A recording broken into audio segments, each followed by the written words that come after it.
Hello, everybody. Welcome to the DSA Roundtable. It's Tuesday night, and you're here with our favorite panel to talk Lions. What's up, right or wrong? How are you doing today? Doing pretty good. I'm excited to talk some Lions tonight, and it's about to be a good show because we got a lot of good questions tonight.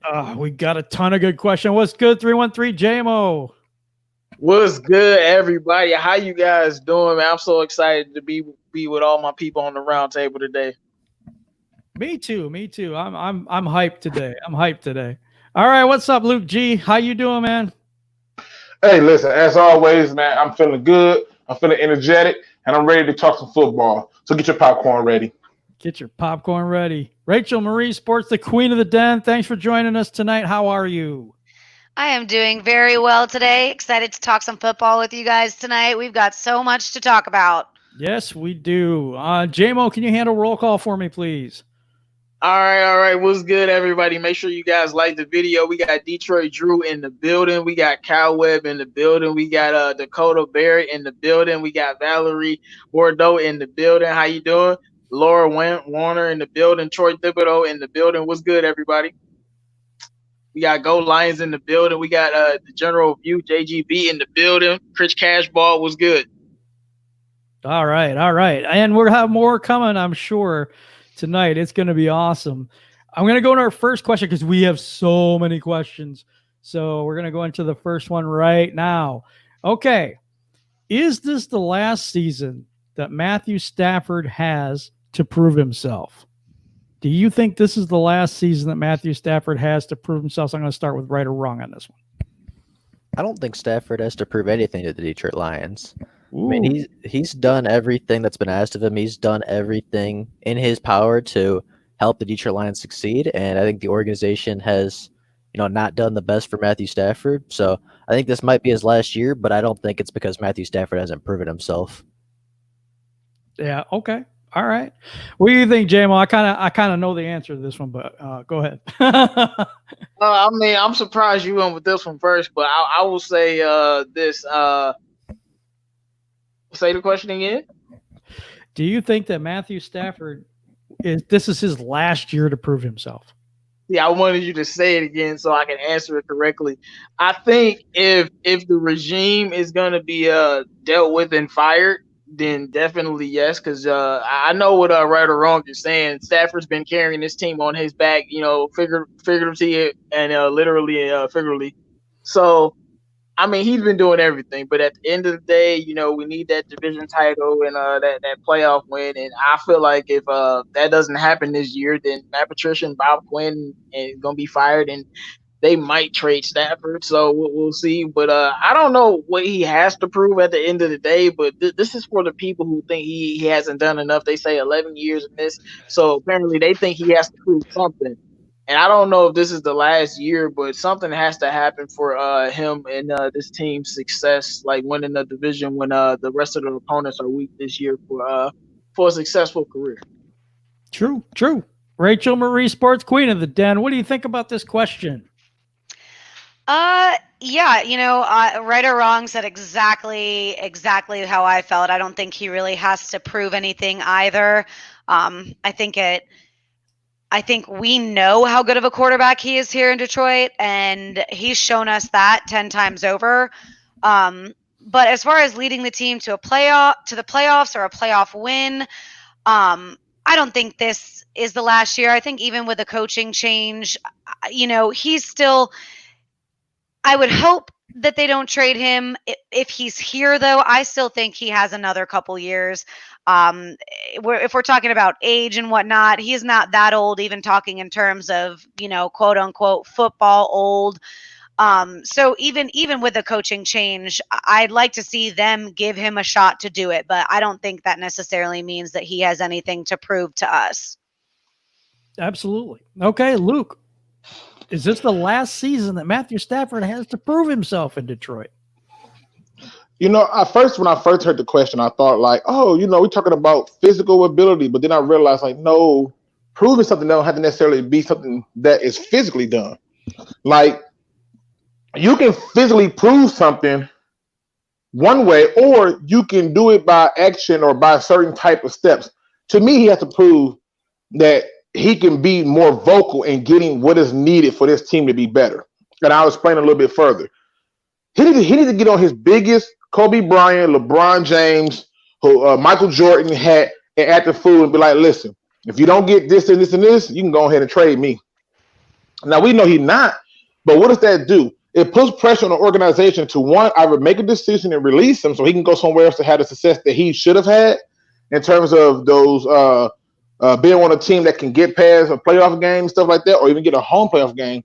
But I think that he should be more vocal and telling people, like, look, I need this, I want that, I want a better defensive, and I want this, this, and this. A lot of quarterbacks have called their shot. John Elway has done it. Peyton Manning has done it. Tom Brady has certainly done it. And I think Matthew Stafford could be one of those people on that list to do it. Now, do I think this is his last year to prove it? Yeah, because there's at this season, there's everything is open. You can take another quarterback. You can dump him, take some salary cap money if you wanted to. And there's a lot of changes going on right now in Detroit. So for me, he just got to be more vocal or more upfront and direct in proving that, look, I want this, this, and this. And I think that can go a little bit further than what he's doing right now. It makes a lot of sense. My take on this is I don't think he has to prove anything. And in fact, I don't think this is his year to prove anything. Even if we get a new regime, I don't see him going anywhere. He's only 32 years old. He's a franchise quarterback. Kind of difficult to get that. And I don't know. I just don't see him going anywhere. I just don't see it. All right. So wait. So wait. Even with the 26, I think what is it, 26 million, 25 million that you get in savings, you don't think they would look at that and say, hey, we can move on from this guy? No, I wouldn't. I'm like you. I feel what you're saying about you wouldn't, but from a business standpoint, take off our fan hat, and put on business GM owner hat. Yeah, and I'm seeing what you're saying about upcoming the salary cap, where it might either like flatline or go down. So that is a little bit of a concern. But have we had any concerns about the cap in the last couple of years? We're paying for Trey Flowers, we're paying for all these players, and we don't seem to have that much difficulty in the cap or the business area. Point taken. So I don't think we're going to, and I think actually his salary right now is pretty comparable for who he is, to be honest with you. That's just my thought. Give us your thoughts, man. Give us your thoughts in the chat. So we're going to go on to how big of a deal is Martha Firestone Ford stepping down? Is it a big deal, little deal, or no deal at all? And why? I'm going to go to Rachel first on this one. So as far as the very near future, I don't think it's a big deal. Out past that, who can really say? We really don't know anything about how Sheila Ford Hamp is going to run this team. We don't know anything about her ideals as an owner or, what her mindset is other than the comments that she made today. But I think it is good that she's been sitting in meetings over the past few years. This was a planned transition that you can tell has been in the works for a minute now. I mean, Martha's up there in her 90s, like we all knew it couldn't last forever. I just wouldn't expect to see any big immediate changes. I'm sure they're flowing with a plan at the moment. And once she's got her feet wet a little bit, we'll have a better idea of who she will be as an owner and her own entity. That makes sense. I don't disagree with you on that one. All right, I'm going to go to right or wrong. What do you think about that? Big deal, little deal, no deal at all about Martha Ford?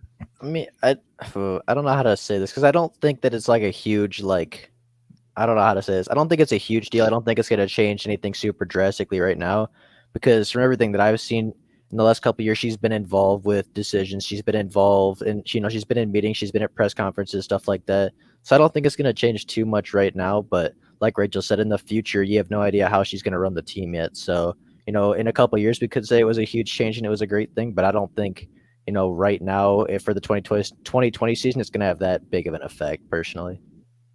Okay. All right. Yeah. Detroit Drew says, let's like the video, peeps. Yes, get those likes up for us. So we really appreciate it. It helps us to get this Detroit Lions message out there and the fun that we have on Tuesday and Thursday nights. I think it's an awesome, awesome thing. All right. I'm going to go to you, Luke. What do you think about this? Okay. Uh-oh. JMO, I guess I'll go to you. Wow. I would say that it is a big deal because Big deal. at the end of the day, we got a new owner. Like that's not. I don't know how that could be anything small or anything that doesn't matter, or anything that you just gloss over. We have a new owner of our football team that's been, bad. Like this really does matter. Martha Ford hasn't been very good, and she wasn't doing much. And I know, her daughter, did her own thing, but her daughter can have a completely different philosophy and can run the organization in a completely different way than Martha did. Like she's talking about like Colin Kaepernick and stuff, and Martha hasn't even said a word about Colin Kaepernick since it happened. Like so, and she's already mentioning his name. I'm just saying it's just things that are a little bit different when you have a new owner. I don't see how it can't be different when you have a new owner. I wasn't really expecting this to happen in the season this way. And like Rachel said, of course, Martha couldn't be there forever. It was time for a transition, but I guess they did pick a good time for it. But I do think this matters and it's a big deal. Like I don't know how much it's going to affect the stuff on the field because the team is the team. So at the end of the day, the team is the team unless she tries to destroy the team before the season starts. The team is going to be the team, whether it was Martha or her daughter for this year. But I do think it's a big deal that we have a change in ownership. This could be a very great thing. This could be a thing that doesn't matter, or this could be a very bad thing. So we just got to see what happens because if it doesn't go well, who knows if the team stays here or not? It's a different owner. In my mind, the question really is, does she want to do it? You know what I mean? I think she does. Yeah, William Clay Ford wanted to do it because he wanted to bring a winner to Detroit and failed. And then I was about to say, wanting to do it is only 5% of the battle. But then Martha takes over, and it's like, okay, but it's not her baby, is it? So she takes over, and now we're going to another family member.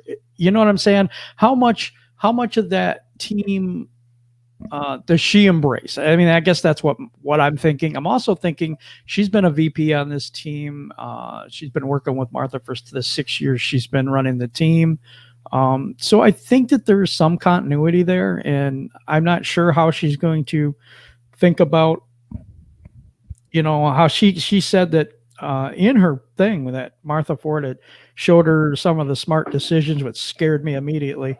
But sorry, she was like, yeah, I love or she was saying that she taught her all this stuff and all the right decisions, and I'm thinking, oh no. Oh, okay. All right. Luke is back. So, Luke, what do you think about this? Big deal, little deal, no deal at all? This is a big deal. This is an amazing deal. This is a great deal. This is the day that y'all should be excited. I'm going to tell y'all why. The first thing you got to understand is history, okay? When she said her mother taught her and stuff, go back, look at the history between her father and her mother. Her mother was a totally different beast. Her patience was not there. It wasn't. The mother started something. She started a standard. Now, yes, she stayed with Matt Patricia, but there's still a standard there because now that loyalty that she's showing, that loyalty came with a stipulation. Meet this standard or get out. That wasn't happening with the old man. Now, take it a step further. Now you have a daughter coming in who has looked at this organization. I bet you she done been places where people made jokes about it and she don't have to defend it. I think she's going to put all her energy into making sure that this organization gets its representation. One reason is her husband, Hamp, he's one of the big name people who do all the charity stuff and all the community stuff for a number of different people. And what's better than a winner when it comes to charity? That's true. Right? Now, on top of that, what this does is it automatically removes any loyalty to the current regime, which means that it is still in play. If you don't do what my mother said, you think she was terrible. She's going to probably let y'all finish the season. I'm not doing that. I would start my process early on. Okay? But do you really think that? I mean, I don't see that. I'm not sure I see that. Yeah, I do. You guys do? Yes. Okay. Yes. Listen, right now, I have a friend right now. He's a huge Dallas Cowboy fan. He cannot wait for Jerry Jones to step down so Stevie can step in because he feels that the older they get, the more patience they get. You need people who are impatient in a way to where it's like, give me what I want or get out. I'm telling you, I think she comes into this thing looking from top to bottom. And this right here, just like, listen, just somebody who grew up with a single mother whose father passed away when he was young. My mom, decision making was made with information that she knew, not no whim or how I feel or what I think or the possibility that no. And what I realized from that experience is strong women, like Rachel, the queen, they make decisions based on what they know. And if this is going to carry over to what I think is going to carry over to this lady whose patience is going to be like, tell me what I know. What I know is we not winning. What I know is I don't like how my sales ain't where they supposed to be at because we not winning. And I know that you're not going to be the coach next year unless you turn it around. That's a big take. I like your take on it, though. This right here, everybody been talking about from sell the team. This is literally a lateral move for like selling. You wanted somebody younger, you got them. Oh, right. Well, she got the same forward name. I don't care. If Michael Jordan's son end up taking over the Jordan brand, it don't cheapen the shoe. It don't. So what you have to do is you have to give her a chance, because here's what I know. I know that Martha was better than William. I know that. I agree with and that. I know that Sheila, first of all, her first name is Sheila, people. Sheila. Okay? You can't find, you have any idea how hard it is to find some Sheilas these days? That's a name that got power behind it. This lady, I'm telling y'all don't get it. The reason the mother been grooming her, first of all, let me go back a little bit further. Here's a person who's got a bachelor's degree in arts, who's also studying business, and she has been given a chance to run a bunch of different stuff. All those things she's ran were successful. I dare you to find me one thing that she ran that was not successful. That's why she was the chairman so much. Martha didn't turn this over to some has-been. No. She turned it over to the Black Widow. You come in here not prepared, you out. I don't want to hear nothing but what I know. Are we winning? Are we getting results? This right here, I'm telling y'all, this is different. Martha was all in love with Jim Caldwell. This lady ain't got no love for nobody. This is about the business. Can you win games? You wanted me to hire this guy? I don't like him. Do something about it, or you can go with him. I'm telling you, you gonna start hearing stories that she's a bad name that I won't repeat. I'm telling people right now, get excited. Get excited about this. That's what he said. Bro, listen, she about to be on some up. Listen, bro. Everything she has touched was successful, bro. And when she got married, I went back and did a bunch of research because I was already curious. Because this is what I really was thinking. I'm like, dang, if Martha don't make it, who taking over? And I realized she was next in line. But everything she touched was successful. Everything. And my thing is because she sticks to the business side of it. She can respectfully tell you, like, look, this ain't working for me, and it shouldn't be working for you. I'm telling you right now, what you're going to see is this. If the Lions don't do nothing this year, watch how quick she get rid of these people so she can start the process over. Her mother trying to live out the rest of her best years. Hopefully she make it to 100. Yep. But this one right here, oh, Jesus, y'all don't know what we just got. Listen, if I'm wrong about this, come back and chew me a new one.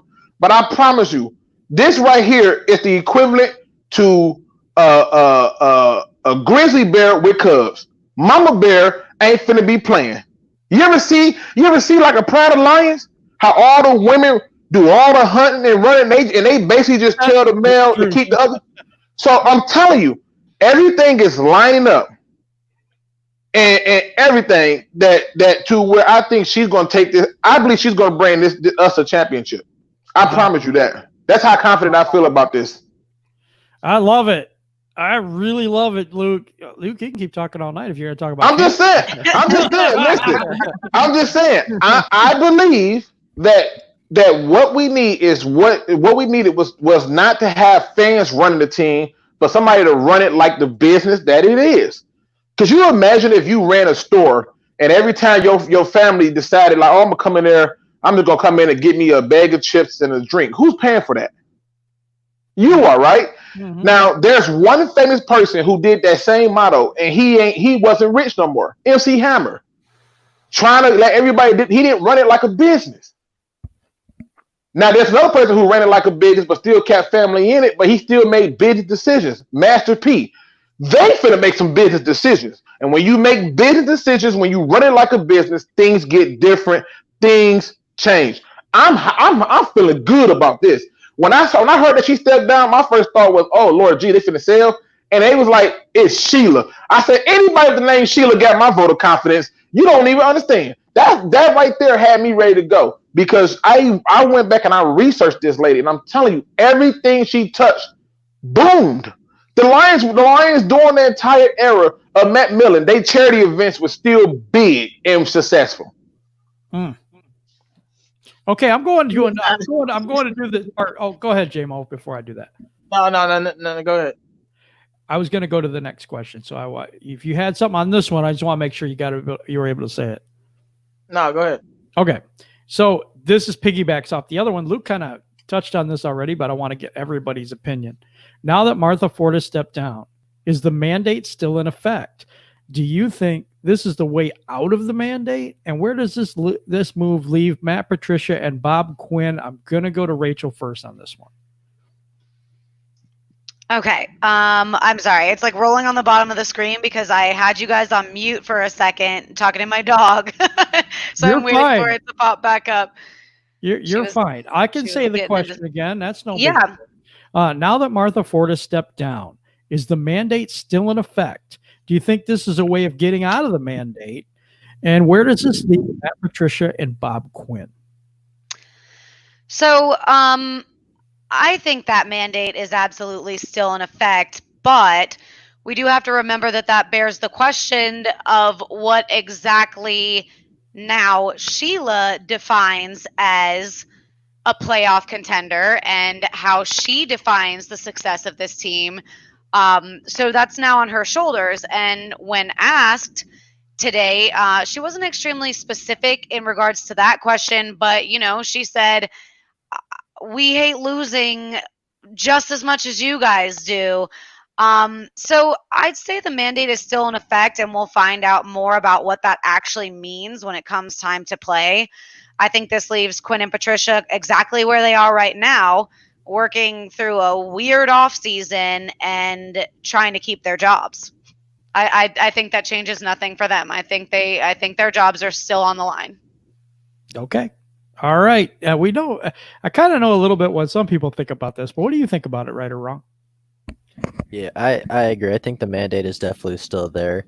I mean, if she is truly dedicated to being a playoff contender, a Super Bowl contender, then she can't have personal attachment, like not like that, but like she can't be blinded by who she wants to be there, like personal, like I don't know how to say this, personality wise. Like she has to bring in people that are winning, and if Bob Quinn and Matt Patricia don't do that, they're definitely going to be gone. That makes perfect sense to me. It looks like we're almost all in agreement, I think. J-Mo, what do you think about this? Have any of you guys ever seen the movie 2012? I have. Okay, so let's see. Before Martha, when Martha still was the owner, the roads was just looking like some potholes. But once Sheila became the owner, it started looking like 2012. The whole earth is shattering, the ground is cracked. That means if you don't do it, the mandate just got multiplied by 100 times. It's above 9,000 out here. The mandate is on and fully, and I think Luke was on to something. Let us start on bad. Matt Patricia might not make it through the season. Wow. Like I really think Sheila is about that. Like she already talking about bringing in Colin Kaepernick just because. I'm like, yeah, oh no, I saw she's that. different. That was something that we would never talk about because we were just one of those teams. It's an elephant in the room that we never mentioned, but we were one of those teams. And I'm not saying we're gonna get him, and I'm not even saying that I want him. I'm just saying the fact that we're talking about something like that. She's about business, and I'm telling you, the mandate is on.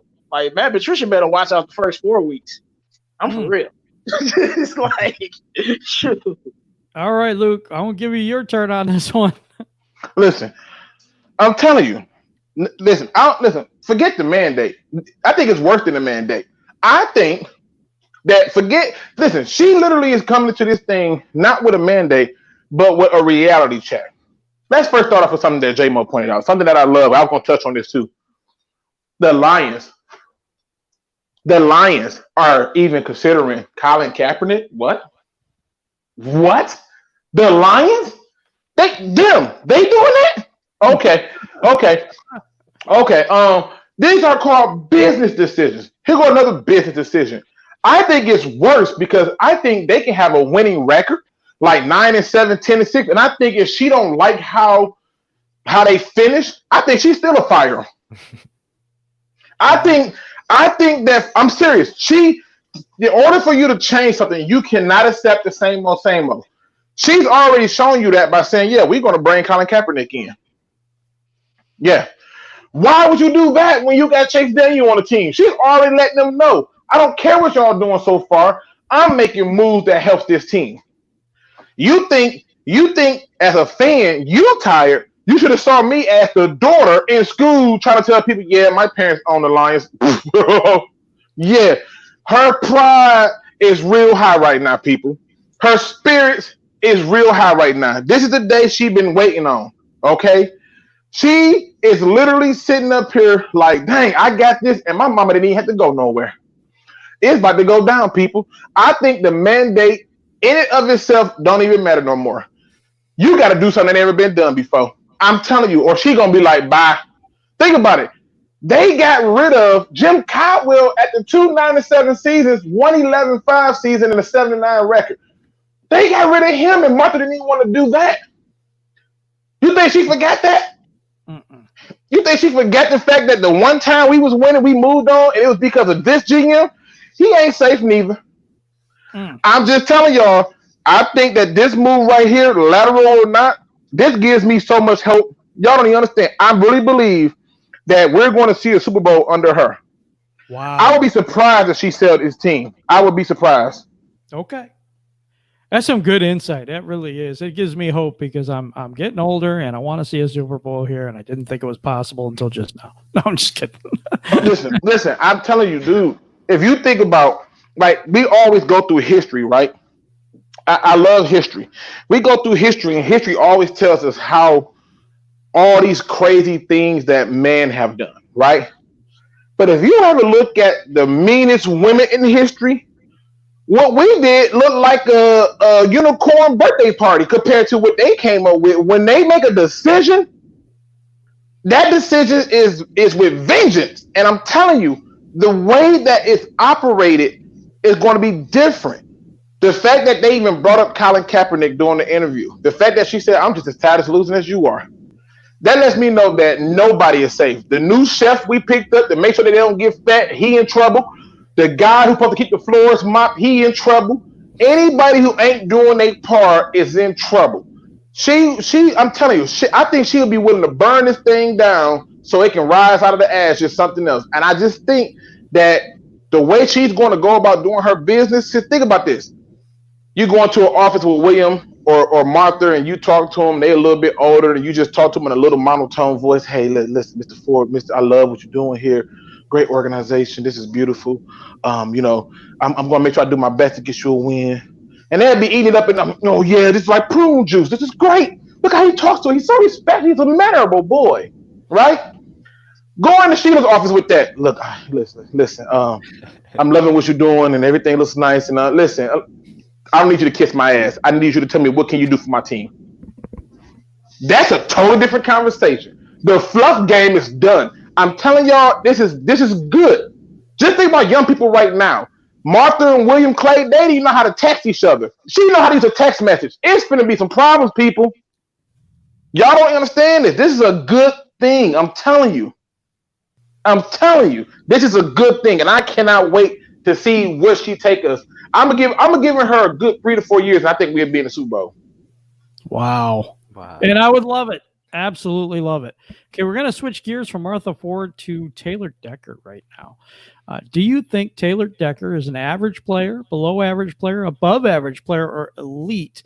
And does he deserve a contract extension? I'm going to go to you first, JMO. Taylor Decker is an average player. But the thing is, so was Riley Reef.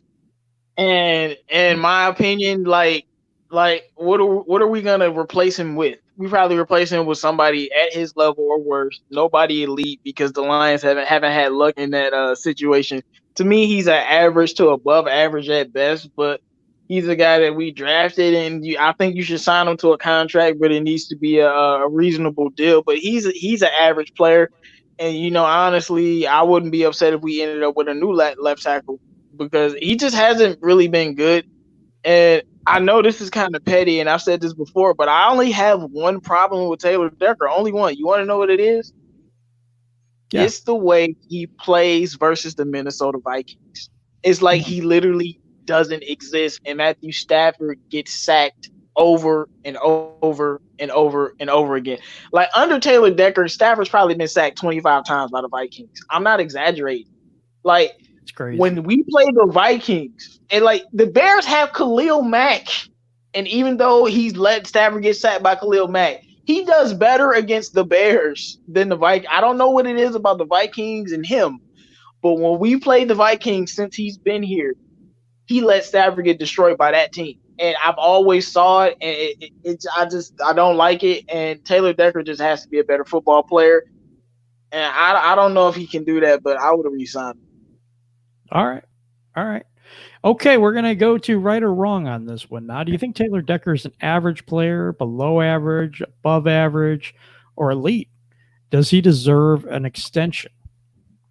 I think Taylor Decker I think he's an average player, like JMO said. But with that being said, I still think he's the best tackle the Lions have right now.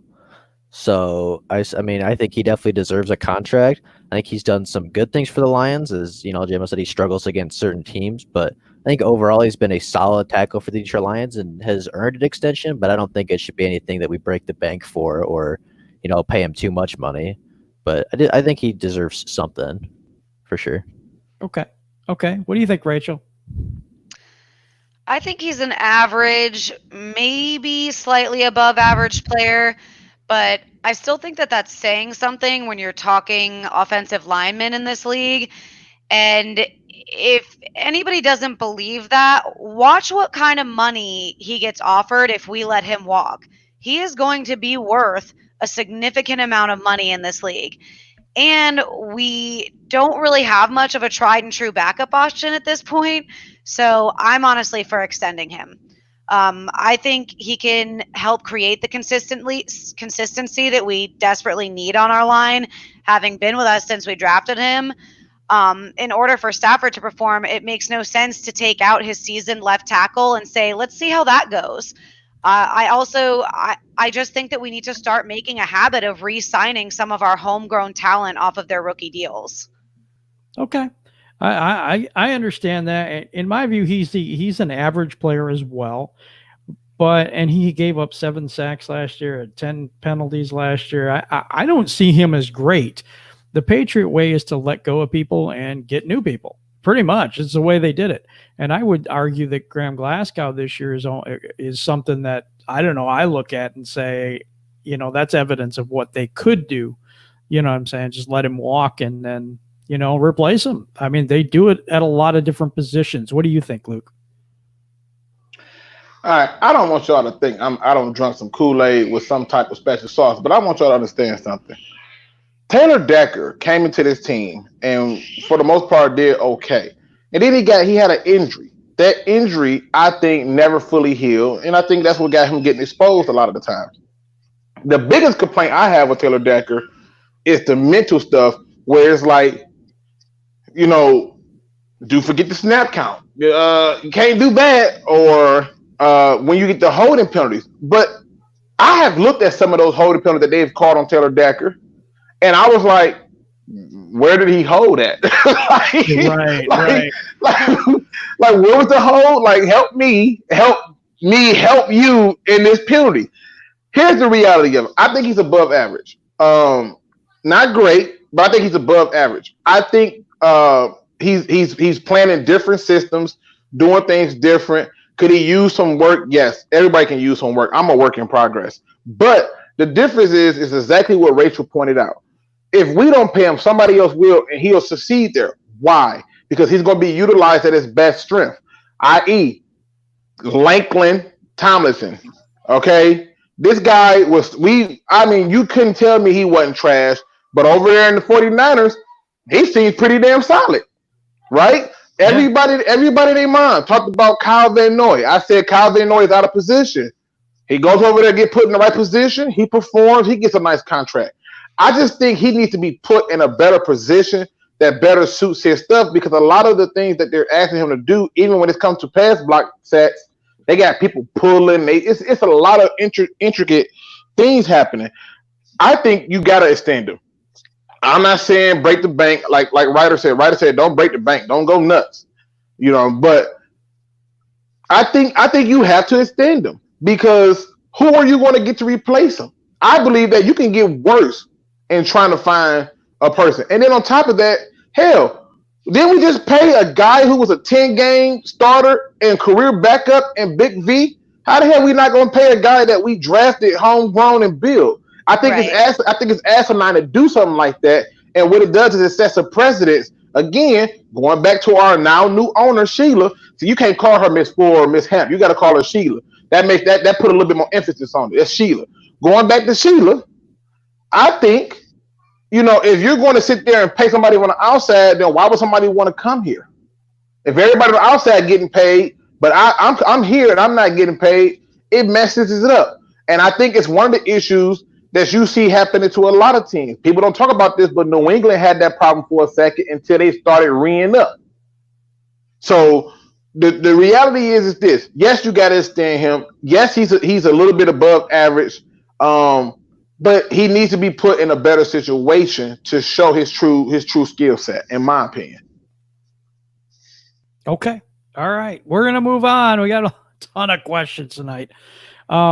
And going in the same vein there, do the Lions give extensions to Kenny Golladay and Taylor Decker, to one, both, or none? Right or wrong? Well, I want to see both of them get extensions. I said that I want to see Taylor Decker, and obviously, I think Kenny Golladay is a top 5 wide receiver in the NFL, and he definitely deserves his contract.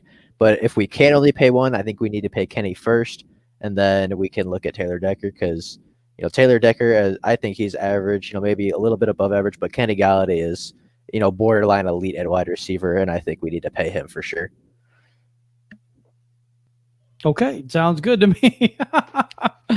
Luke has to be from the South with all these special sayings of his. Sorry, just had to throw that in there, Luke. She right, though. I am from the South. She got you. I am from the South. She's right. My family is from Alabama. She's right. Wow, she spotted that one. Okay, Rachel, what do you think? Do we extend one, both, or none of them? Honestly, I think they've got the money, and I like Luke was just saying, I don't see another option, a better option, for replacing Decker. So I say you got the money, you got to extend them both. You need to build consistency on the O-line. You need to keep your best, top 5 to 10 ranking productive receiver. It is what it is. You got to put the money where it needs to go. And I think that, I think Ryder's right. If they've only got money for one, then you got to go Golladay on that. But I think the money's there to sign them both. And at this point, I say do it. Okay. That sounds good to me too. That's what we're doing. We just sit there and we're talking about sports, and I love it. I love these Tuesday nights. What do you think about it, Luke? It got to be both. You got to have both. Again, this is about setting new precedents, people. This is about being able to show that if you come here, we'll take care of you as long as you perform. That's what it's about. And to me, if you don't, first of all, If you don't sign Kenny Galladay, you're really gonna have a mutiny because that'd be the next superstar that you don't let leave for nothing. Yep. Okay, so you can't have that. I don't see that going down. But two, the reason you got to sign both, and I need them to do it now, okay, is because the longer you wait, the higher the price tag go up. So, i.e., you mess around and play around and you wait and Taylor Decker go out and have a career year, he on career money. He going to tell you, I turned the corner. You go out and let Kenny Galladay play 8 games and lead the league in receptions, touchdowns, yards per catch, contested catches, and everything else, your price just went up. Waiting in this instant don't help you. It hurts. Okay? It hurts, and it's going to hurt big time. It's going to feel like a boil on your butt. Don't do this to yourself. Sign your players now. Set a precedent that, look, we're going to anchor this team with this. But make sure that you do it the way you always did it, with an out. We got an out on Jesse James' contract, an out on Trey Flowers' contract, an out on Danny Amendola's, Chase Daniels. Who else did we just re-sign? Even Big V got an out on his contract. Create that out in there. Get them signed now sooner than later. And then that way, if they go out and go ham, guess what? They already paid. Ain't no trying to sit there and argue, want more money. No, we already paid you. But if you wait, I promise you, you're going to pay some money. You're going to pay some money. You're going to pay more, that's for sure. Especially if this season goes, All right, J-Mo, what do you think about this? I think you definitely gotta pay both of them. Like y'all know, at the end of every show, I literally scream about how Kenny Galladay hasn't been paid, and I'm losing my mind. So I don't understand why they haven't paid this man yet. And Luke is right, because look, I'll give you an example. Darius Slay started to get really good. We paid Slay, and then he had the best year of his career, but he was paid. And then afterwards, he ended up getting mad about his contract, but we had already paid you, bro. Like, we gave you a new contract and you balled. And I think Kenny Galladay, the Lions would be the only team in the NFL to not sign a top 10 wide receiver. You could argue he's a top 3 player on this team. And we have the money. So it's not like we can't afford it. We can afford it. So we have the money. He's a top 3 player on the team. I mean, he's the 7th best player in his draft class, according to experts. You don't sign a top 10 player in their draft class, and that means the entire draft, like, you're an idiot. Yeah. And at the end of the day, great players win games. The Sues and the Calvin Johnsons and the Khalil Macks and the Kenny Galladays.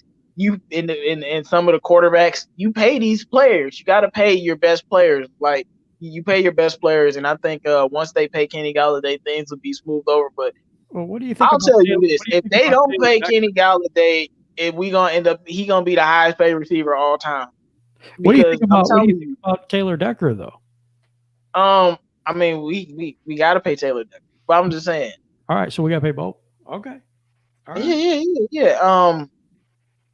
We thought when we lost Riley Reef that we was going to get a great replacement. Riley Reef was basically average to above average, and we got Taylor Decker. So, like, we lose Taylor Decker thinking we're going to upgrade, and we'll end up with somebody much worse. And, what's his name? Greg Robinson, I think his name was. Yeah, like, somebody who actually Lincoln Tomlinson, like Luke said, Lincoln was so bad, you couldn't convince me he wasn't the worst offensive lineman I ever seen drafted in the first round. Man went to San Francisco and was good. So you signed Taylor Decker and just sign Kenny Galladay before I lose my mind, man. What's funny though? What's funny? And I'm telling y'all this. I'm so excited that this thing don't get passed over to the daughter. We finna go and get a high end college coach. I promise you, she finna when she fire everybody for not doing good. I think, cause I'm telling you, I expect for them to win this year. Especially today, they know that it's a different person that they got to answer to. But I'm telling you, when she fire everybody, watch, she gonna go out and get a college coach. He gonna be college coach and GM, and she gonna tell him, you got 2 years to show me improvement. He showed her 2 improvements. She'll say, okay, by year 3 or 4 of that contract, she's gonna say, I need to see this, this, and this. She's just gonna keep upping the ante. And one of the things that's gonna come with that is Kenny Galladay. Do not be shocked if once they confirm that the season is safe, they figured out a way to get past this stupid virus. Do not be shocked if they sign him before the first week one. They wouldn't have did that under Martha. Martha was letting them do their thing. She gonna be involved. Why we not signing this person? Also, man, Sheila. Woo! This is gonna That's a good thing. Gonna be very, very good. All right. What is the one thing this offseason in the Lions moves that made you cringe? That made you like, oh? And I know one. I think Luke, I have yours, but let's see if you know me, Jim. What do you think my one is? Danny Amendola. You know what? No, that wouldn't be my one. But that wouldn't be my one. But that's a pretty stupid one, though. I just don't understand. I don't, dude. Watch this. Mark my words. Tyler Johnson, who was a Minnesota wide receiver who went to the Buccaneers. Oh, Buccaneers. He's going to be a difference, and I'm telling you, you're going to see that these are players that you could have took. But nonetheless, the biggest move that I thought was egregious is drafting solely on need versus talent. That was egregious to me. Like it's not that I don't like Okuda. It's just that cornerbacks don't change the fortunes of a defense. They just don't, especially as rookies. All the rookies who came in and balled out, they went to defenses that had front sevens, like that had people who can create pass rush individually. Who's our individual pass rusher? You want to tell me it's Trey Flowers? Okay, how consistent is he doing that? So I just look at I'm just saying, I just look at it like this. To me, you want to always draft, especially when you're in the top 5. You take the talent. I'm gonna be honest with you. If we had the first overall pick, hypothetically, if we had the first overall pick, and we sitting there and Joe Burrow's there, I'd have been like, take Joe Burrow. And people would have been like, what do you mean? I take the talent. I'm picking that high. That means that I can't afford to mess this up. Take the talent. So to me, that was the most egregious thing. I want to see us take the talent. I'm not saying that Okuda's not talented, but in the grand scheme of things of what they have to go through right now, like I just got done watching a video of a guy who showed how Mike Thomas run the same route and is beating people with the slant route. And I remember in my own film study that the route that he had trouble with was what? Inside routes. Anything that goes to the inside. Slants, ends, drags. He struggled with it. And I'm thinking, well, geez, we got to play them. So to me, that's the most egregious. Take the talent. All right. Okay, so same question. What is the one thing this offseason and the Lions moves transactions that made you cringe? And I'm going to go to JMO. So I can only pick one thing. No. How many you got? You remember last time? I don't want you taking all the answers again. I mean, look, it's a couple things that like I'm very upset about, and it's not that bad. But first of all, Kenny Galladay. But we gonna leave that alone. I'm serious, man. You gotta sign that man. But look, I am upset that I predicted the DeAndre Swift pick. And look, this has nothing to do with DeAndre Swift and his talent or the fact that he's gonna give us the best running game we had in years. I just can't believe that they took a luxury pick like that and they reached like that. And it's what they decided to do, and I predicted it because I thought, like, what could be the most stupidest, egregious thing the Lions could do? I'm like, they could take DeAndre Swift. I'm like, yeah, y'all, they about to take Swift. And then we took him, and I was shook. Like, I was like, man, y'all know in the cartoons when the screen go all black and white and then then the glass shattered. That's how I was. I'm like, no, they didn't. Just take this dude.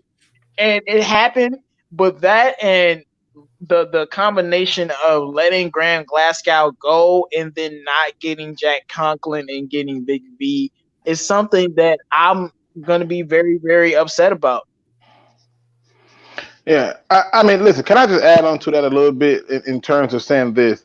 Even when you look at, um, even when you look at the standpoint of them taking that running back, I almost feel like it made more sense for them to like for the first 3 or 4 picks to just go all defense.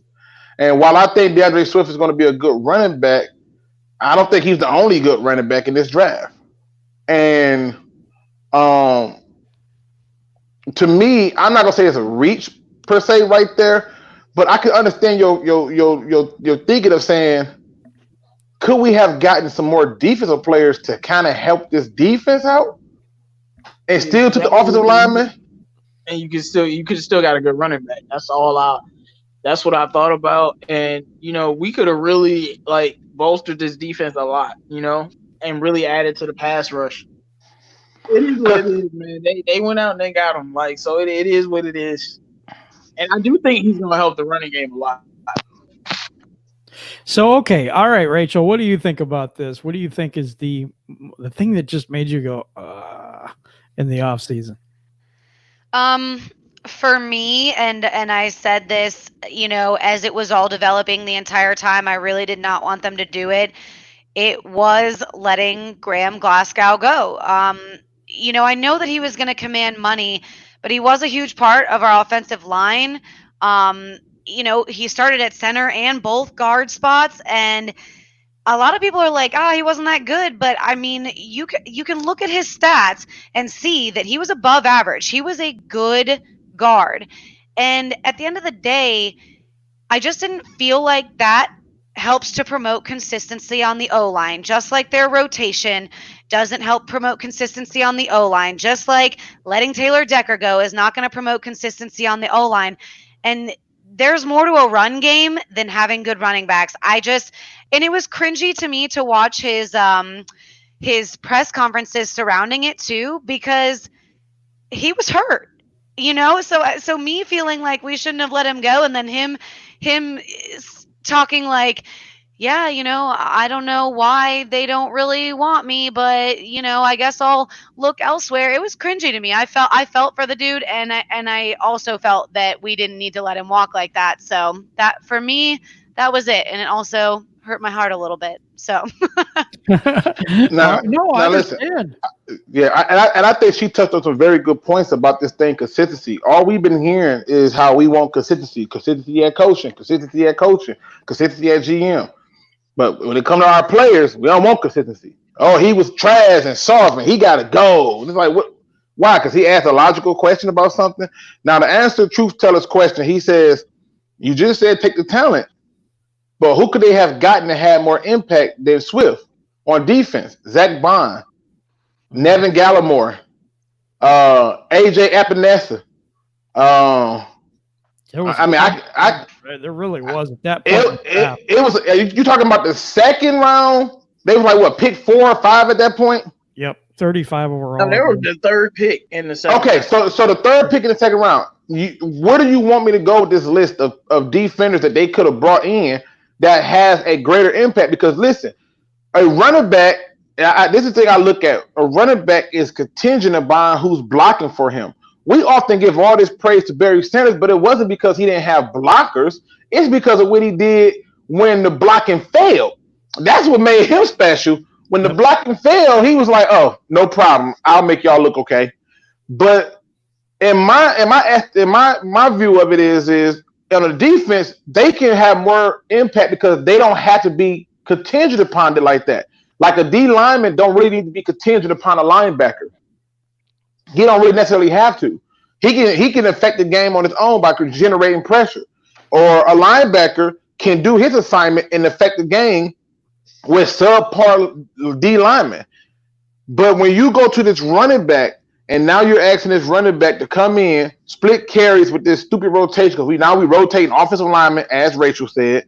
We're going to rotate offensive linemen. We're going to rotate running backs. We just rotating. Where is that consistency at? And so to me, running backs get into rhythm.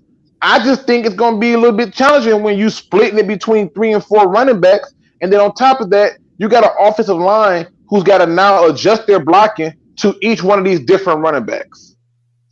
I'm just saying, take the talent. And not a Lions fan, but says this team wasn't in a position to draft for talent. What do you think about that? That's BS. That's like saying, what do you mean? What does Like, that even mean? what do you mean? The whole purpose of the draft is to do what? Get talent. Yeah, So but what I'm thinking he means is, okay, we had such big needs in certain places that if you don't draft those needs, where are you getting them from? You know, listen. In the first round, when you're picking in the top 3, I don't care what your need is. You take the best talent. Like, for example, the Lions did this before, and it worked out for them. I remember when they took Ndamukong Suh. And Ndamukong Suh wasn't necessarily like a need like that compared to some of the other positions that they had. They had other needs too. But they said, bump that, we're taking Ndamukong Suh. I can flip it over to other teams in this year's draft. The Dallas Cowboys didn't need a receiver. But they sitting up there and they see CeeDee Lamb and they like, well, why in the hell not? The Dallas Cowboys had just signed Dontari Poe, Jared McCoy, and they sitting up in the 3rd round and saying, man, he's still here. I'm gonna take Nevin Gallimore. Okay. Right? Then they turned around. They didn't need another linebacker. They take Bradley and Nye. Now, mind you, that's on top of just bringing in Alden Smith. You know, I mean, like, so you take the talent. You don't, and I'm not saying that you got to do that through the whole draft. I'm saying within those first 2 rounds, you take those talents. You can worry about the need. Cool, I get it. But at the end of the day, they still went with a need position and still got a bunch of needs. You've been better served to taking the talent and saying, okay, we'll see if we can fill those needs with free agency. Somebody who's a proven product versus somebody who's a possible scratch. So to me, you have to be able to do it. Yeah, look, the year they took Calvin Johnson, they had Roy Williams on the roster. He was doing really good for the Lions. They still took another receiver. Like, you got to take the talent, man. You take the talent. And think about this. If they went with the idea of need, the year that they took Calvin Johnson, they needed an offensive tackle bad. I'm talking bad. Like, real bad. Like, yesterday bad. They could have took Joe Thomas. They went with the talent. And to me, that's what you want to do. Okay. That makes perfect sense to me. But in some ways, I get what you're saying, because it doesn't matter if you're picking talent and that talent develops in a couple of years and then that other guy gets hurt, or whoever you had in that position, or that guy just plain beats him out. You're still an upgrade. You're still upgrading. Exactly. And so that's perfectly understandable. Right or wrong, you didn't get to weigh in yet. What thing this last offseason, made you cringe? I know we're kind of still in it, but what in the offseason so far has made you cringe? I said signing Big V, and not because I don't like him as a player, not because I don't think he's got some talent and some promise. I just think that contract was a lot to give out to a guy that has never started a full season in the NFL, a guy that, you know, has never played 16 games for the Philadelphia Eagles. And I know that he was stuck behind 2 very talented tackles, you know, Jason Peters, who is probably going to be in the Hall of Fame one day. And then I can't remember who the other guy is, but I know he's very, very good. And I know he was stuck behind 2, you know, very good football players and very good tackles. But just the fact that we haven't seen him play the whole season, and we haven't seen him play, you know, against, you know, people week in and week out, I can't see us warranting a 5-year, $50 million contract to a guy like that. Okay. Yeah, I'm with you, Ryder. I'm with you. Yeah. Okay, we're going to move on to questions because we want to keep going here. What is your favorite Lions coach of all time? And Ryder, I'm not sure how many you've seen. You know, listen, it's been 16 of them, so he got some options. It's been 16 of them. And since, let me see, if I had to figure out his age, he has had the pleasure, out of those 16, he's had the pleasure of seeing 8. So he's good. He got some examples. You got a few. Yeah. Okay, Ryder, I'm going to you first on this one. Yeah, I haven't seen a lot of head coaches. I didn't really start getting really into football until like the 2014 season. So I've only seen 2 head coaches like really, or like as far as I've been super invested in football, I've only seen 2. And I think Jim Caldwell did a pretty good job 3 winning seasons in Detroit, 2 playoff appearances. I mean, he did an all right job. So I think my favorite coach that I've ever watched has to be Jim Caldwell because there's not a whole lot other to choose from. Okay. Sorry, Luke. Can you hear me? Yes. Okay. I didn't know if my thing broke or not, and I don't know if Jim lost his connection because I didn't hear Jim. I'm right. Okay. I think Ryder, you'll be surprised with when it comes to the coaches, but I think to me, the best coach that I've seen in my time, God, it is 2 of them too. But it's one of them I just think the players responded to the best, and that was Jim Schwartz. I just thought that he always had command of that locker room. They wanted to play for him. He just didn't have the right offensive coordinator. Like if you took a Jim Schwartz head coach team with that defense and gave them a Darrell Bevel offensive coordinator, or like what Peyton Manning had in Indianapolis with Moore as the offensive coordinator, this team went so much further. I don't think outside of him, maybe Wayne Fontes is the only other head coach that I could think of where the players just responded to him and responded to him well. Wayne Fontes is them the 2 guys that I think you saw the most respect given to him from a player's perspective. That's my view.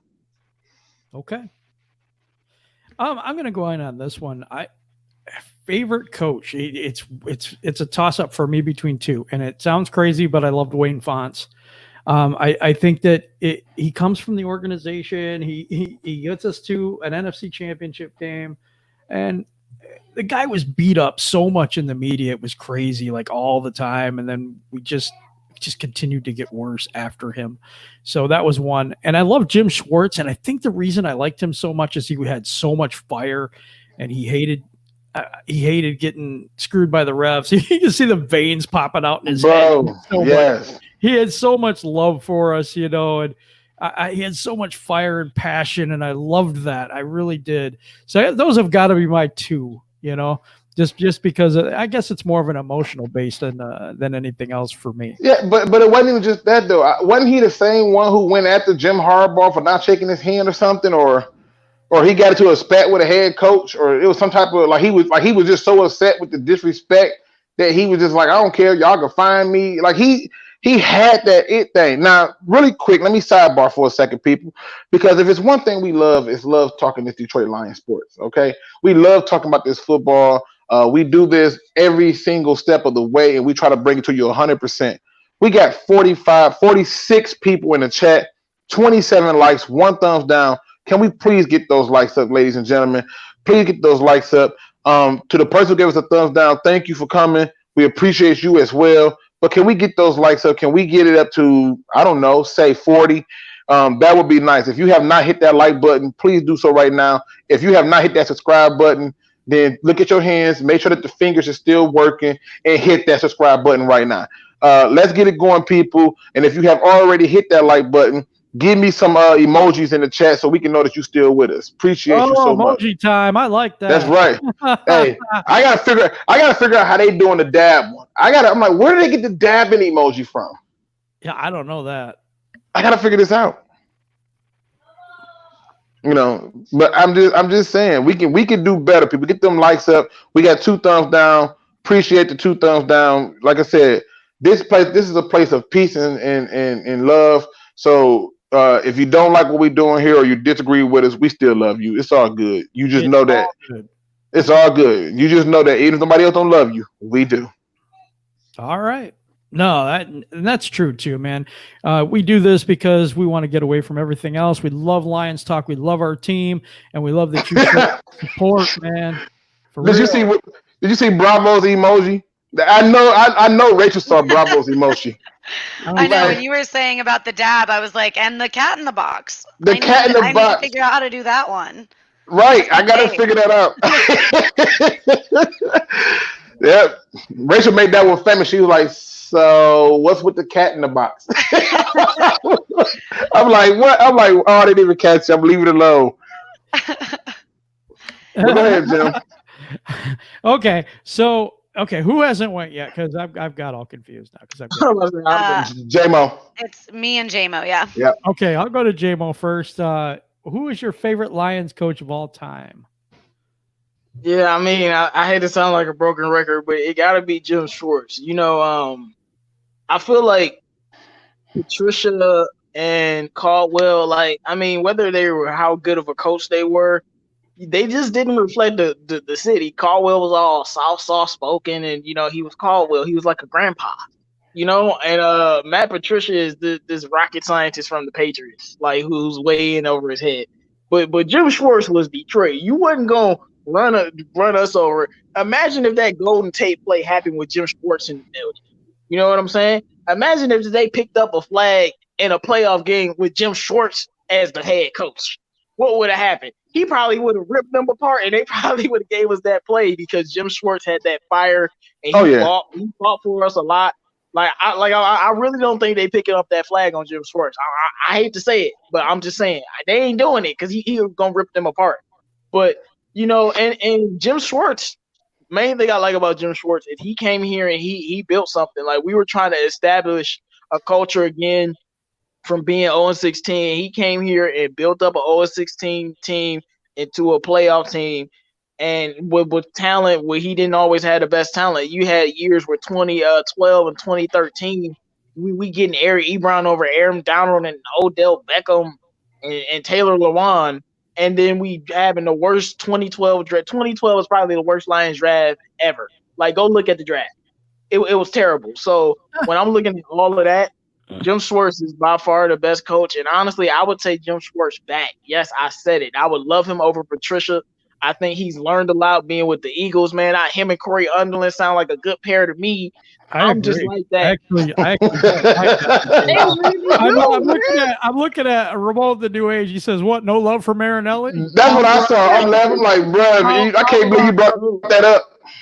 Man, come on, but like, I said, "Pound the rock, brother. Pound the rock." I'm telling you, Corey Underland and Joe Schwartz might be a good pair, man. You never know. I like your line of thinking. I actually think that's not a bad idea at all. To be honest, could you imagine that Jim Schwartz with Darrell Bevell as his offensive coordinator? That means that the 3-4s, that he's scrapping the 3-4 back to a 4-3. Is going to be the wide 9. Back to that hellacious defensive line. Yes. Like he went right over to the Eagles. You're starting to make sense, J-Mo. I don't know what's going on. I'm starting to make last thing I say is he went right over to the Eagles and turned them into a hellacious defensive line. And I'm like, man, we missed that. The same thing here. He just couldn't take the refs and all that stuff. It was driving him crazy on the sidelines. You could see it. Now, not a Lions fan says, why do y'all look at last year's results as a current thing for this coming season with the new roster? Well, I can take that one easy. Because he had 2 questions for me. One reason is because what else are we going to base it off of? You know, let's be honest. If you're telling me that this year is supposed to be so much better than his first year, I'm telling you that I'm not even going to be looking at just last year. I'm looking at his first 2 seasons. And what I see in terms of his first 2 seasons is there are way less coaches who have had a successful 3rd season and done anything in their 3rd season than it was of coaches who had 2 crappy first seasons and they just followed up with a crappy 3rd. So when you're trying to evaluate what he's doing, you want to make sure that you can evaluate it based on what you know, not what you feel, but what you know. And what I know is he has some coaching flaws. What I know is that he has been here for 2 seasons with a defense in his system for 2 seasons that hasn't broke past the 28 in total defense. So to me, he hasn't given me anything to say so. Then he asked the question of Luke, who was your Ndamukong Suh in this draft? Isaiah Simmons. He was my Ndamukong Suh. And at the Isaiah Simmons, I would have took my Joe Thomas and Jedrick Willis. So I'm just saying, if we were gonna go by need and do some things, we could have did that. We could have took a D tackle like Derrick Brown or Nevin Gallimore. But to me, my Ndamukong Suh for this year's draft was Isaiah Simmons. Isaiah Simmons to me looks like a clone of Patrick Willis mixed with I don't know, the Predator. It just looked weird. Like the way he do is not human. So those would be my 2 picks. Okay. That sounds good. We have not heard from Rachel on this yet. Who is your favorite Lions coach of all time? Well, now I think we're starting to sound like a broken record because my answer was going to be Jim Schwartz as well. Wow. But to be fair, I was also born in 91, so I'm really going based off of recent memory and after being able to understand what was going on and really getting into football. And Jim Schwartz he was fired up like I get fired up. So I felt this connection to him. Like, look at how intense he is, how he gets up and he's screaming. And that's me. Like at the bar where we watch football, people are like, this girl is crazy. She is insane. And I felt like that's kind of was his vibe. Like he looked like that. Like we were always having the same reactions to the same things. And then, you follow that up with Caldwell, who, not even anything to say about his coaching, but they would show him on TV and I'm like, does he blink? I mean, seriously, does he blink his eyes? Like there's just no, I've never seen him blink. I don't see any emotion. It's so weird. And then you follow that up with Patricia, who you don't really see any of that fire either, but you hear about it in the locker room and I'm like, bring it out here, dude. We want to see it. And I'm not even sure that playlist that he holds is in a menu from someplace, I'm just kidding. I mean, right. But she's right though. I have seen those games. Like I'm gonna tell you, I'll never forget when the 8-second runoff in the Falcon game, and I'm like, that's a touchdown. You wouldn't dare attempt to do that, especially if you know that it runs the clock out and you're taking the win away from them. And the response that Jim Caldwell gave was like, I was so mad because he was just like, oh yeah, I mean, yeah, it's an 8-second runoff, and that's the way the rules work, and we'll get better next time. And no, hell no, get upset. So why don't you tell them for once? Just tell them for once and be like, nope, I've been quiet long enough. I've been peaceful long enough. When are y'all gonna stop this? You wouldn't do this in no other game but this one. Why? And they won't ever explain it. So to me, you want to see somebody with some fire on their end. You want to see somebody who's cool and collected. But hell, at the very least, it gets players to come there. Look what's happening over in Michigan. They don't win crap. But Jim Harbaugh running up and down the sideline doing cartwheels and dabbing. got every recruit running to Michigan. For me, man, like a Michigan State fan to take a shot, man. No, listen, J-Mo, be honest. Jim Harbaugh wasn't brought to Michigan for that, for what he giving y'all. You know that. He's brought. Hey man, when he get the quarterback, then I criticize him. Listen, I'm with you, but what I'm pointing out to you is he hasn't done any of the things he was brought there to do. But guess what? He has still been able to get a lot of the top recruits because they see how he's willing to fight with them, how he's willing to fight for him. And you go over to these other people, go to LSU. My man be over there talking crazy. I'm forgetting his name right now. The LSU football head coach. And Ogeron the GOAT, bro. Les Miles. It was Les Miles. No, the current one. Oh, the current one. The current one. I don't know. I'll be honest, I don't know. But him, it's Les Miles. Yeah, you said the LSU coach, right? Yeah. Right now, is it him? Yeah. I think it's Les Miles. I thought. Yeah, I thought it was another dude. At Oregon. No, it's good old, sounds like he's been smoking a pack a day since the day he was born, Les Miles. Well, all I'm saying is this. I can't remember the dude's name. Don't get me confused. But I know that he do a lot of this stuff too.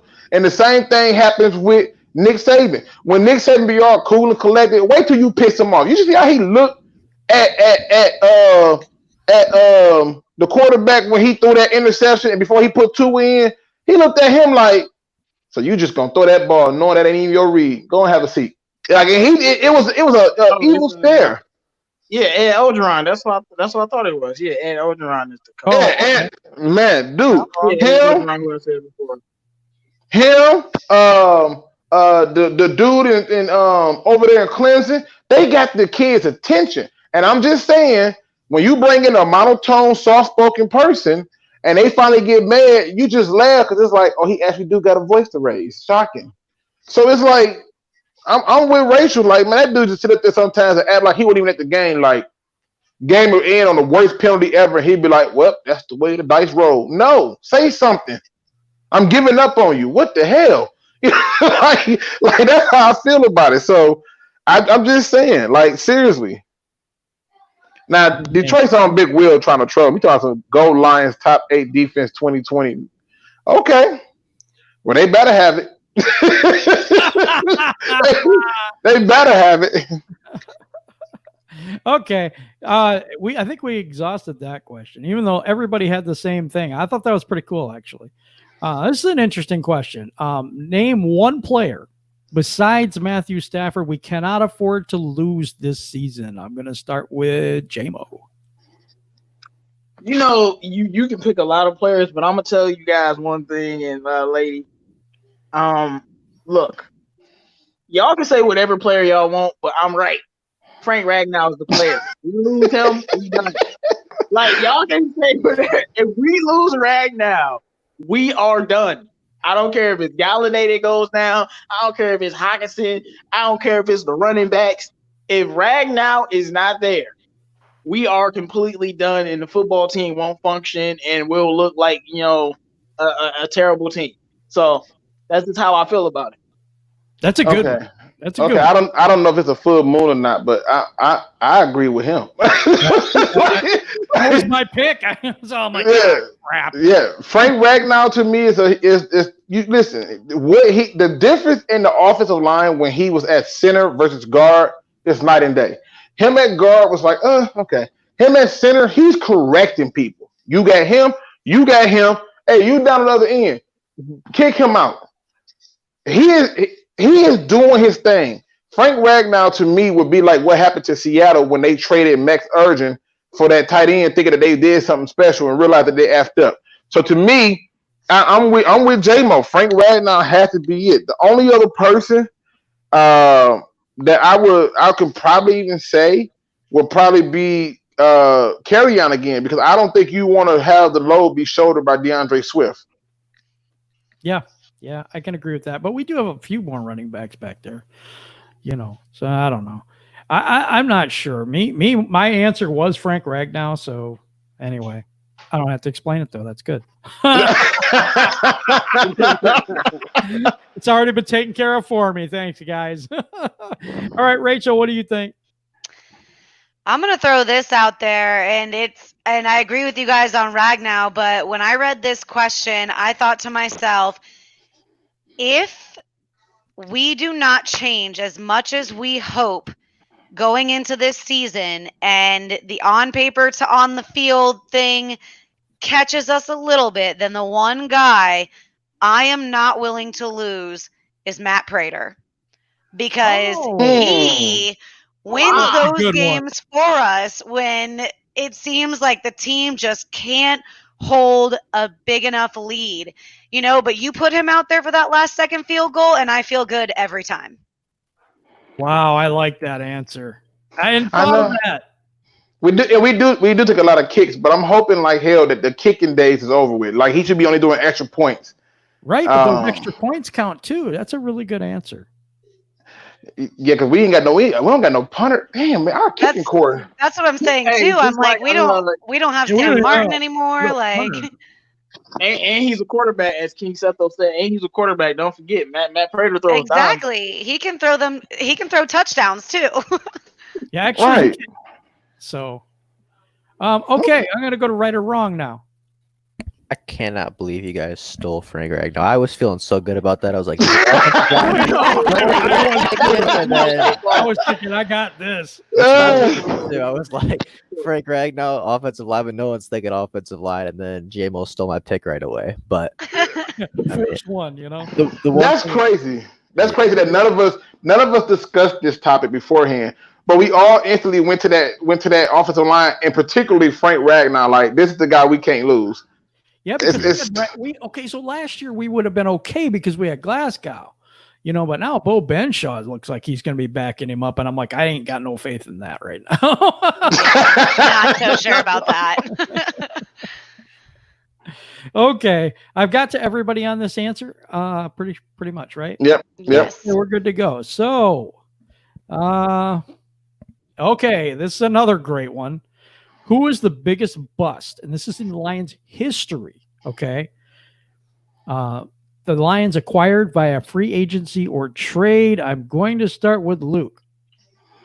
That they acquired by free agency. I only get All one, time. two. All time. All time. Oh my God. Let me tell you. So many, but I mean, You know what? Honestly, I'm gonna stick to the one that I just thought was the worst because at that time he was one of the highest paid quarterbacks or in the top 5 highest paid quarterbacks, and I'm gonna go with Scott Mitchell. When that's a great one. when they brought Scott Mitchell in, he was supposed to be the quarterback that they needed, and Scott Mitchell couldn't do nothing. And mind you, people, that's with a defense that still had some talent on it, and Barry Sanders was the running back. Herman Moore, Johnny Morton, and I'm drawing blank on the other guy's name. Green, I think it is, were the receivers. And Scott Mitchell he sucked. If Scott Mitchell listening right now, I'm sorry, but you did not live up to the check that they cut you. You actually owe us some money. For sure. Pay that back, man. We need it. Yeah. I'm going to go to mine because somebody stole it in the chat. So, so mine is Pat Swilling.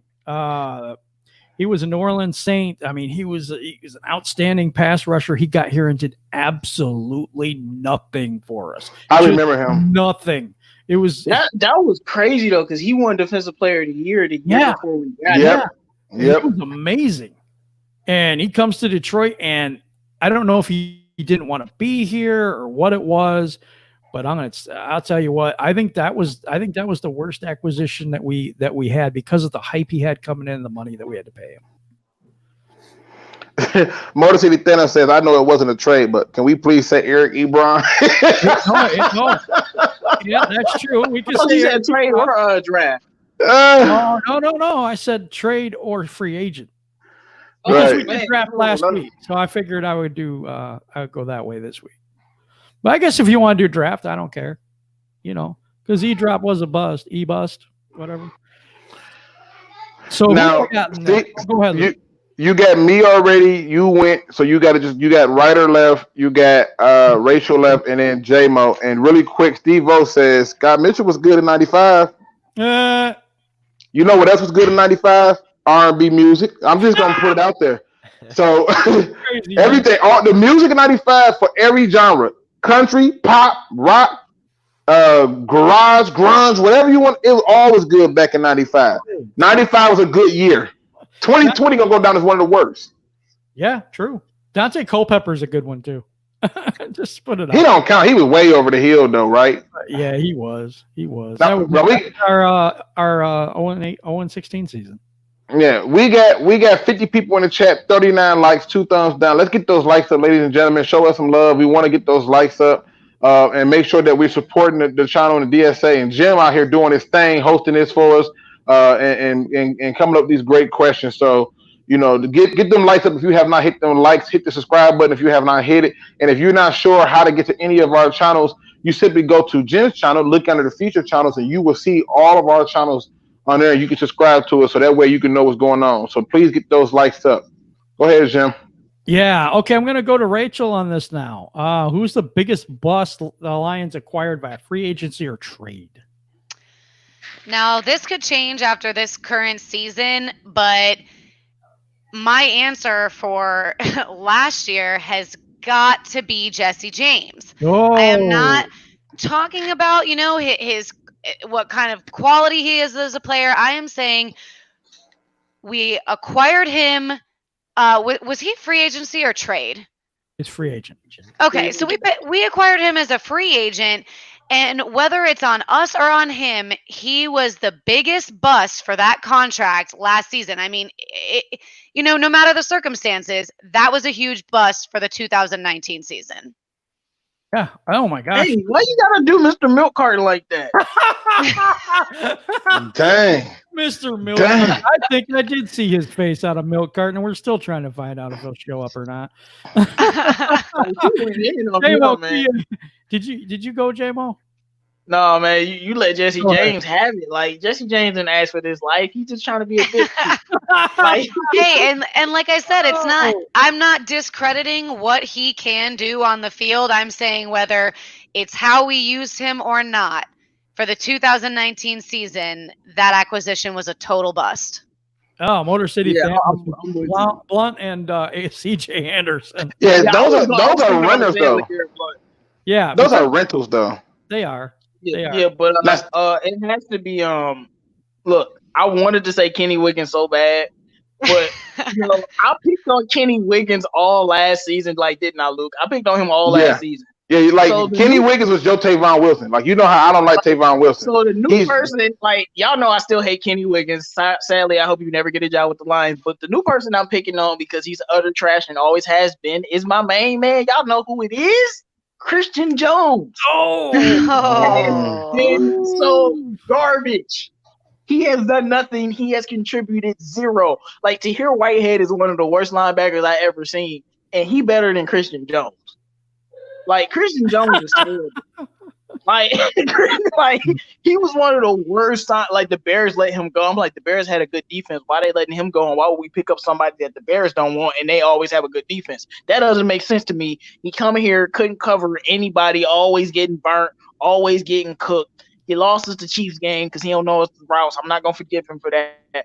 But Christian Jones has to be one of the worst Lions free agent signings imaginable. And I wish we could do draft because I got the perfect draft pick. Y'all don't even know who he is because he was that bad. Like, y'all go forgot ahead. who Say he is. your draft pick. Don't hold back. Y'all ever heard of Ryan Broyles? Yes, we have. Yeah. But if you're gonna go there, I'm going Titus Young, man. No, right? Man, no, Titus Broyles ball. did nothing. He balled, but he was nuts. I mean, Yeah, He he was was nuts. nuts. But listen, believe it or not, that was one of the better seasons that Calvin had because Titus was taking the top off. He was killing them. Like, what Titus Young was bringing to the table was unheard of. Now I do see what that Steve-O said. He said 95. They went 10-6. He had a 59.3 completion percentage, 32 touchdowns, 12 interceptions. Yep.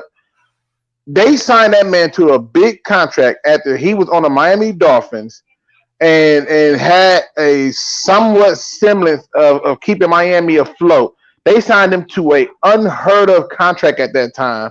And that man in that time, coming off of that, went from that team to Detroit. That was 10-6 was the best season he had on the Lions. They had 9-7 at the second best. And after that, he just kept getting benched because he kept throwing interceptions. And it was so bad that he literally, like, I can't even make this up. He literally, with the Lions, had 95 touchdowns and 81 interceptions. So that means he damn near gave you the ball back as much as he threw a touchdown. And keep in mind, he was brought in to be a franchise quarterback. They didn't bring Christian Jones in to be a franchise linebacker. They didn't bring any of these other guys in to be franchise players. They brought this man in to be a franchise quarterback. So All he it'd be did. like if the Vikings got Kirk Cousins and Kirk Cousins was looking like prime John Kitna. So, but listen, I'm going to show you how crazy this is, right? This is his completion percentage from his time in Detroit each season. 48.4, 59.3, 57.9, 57.6, 50.7, 42. No, that's it.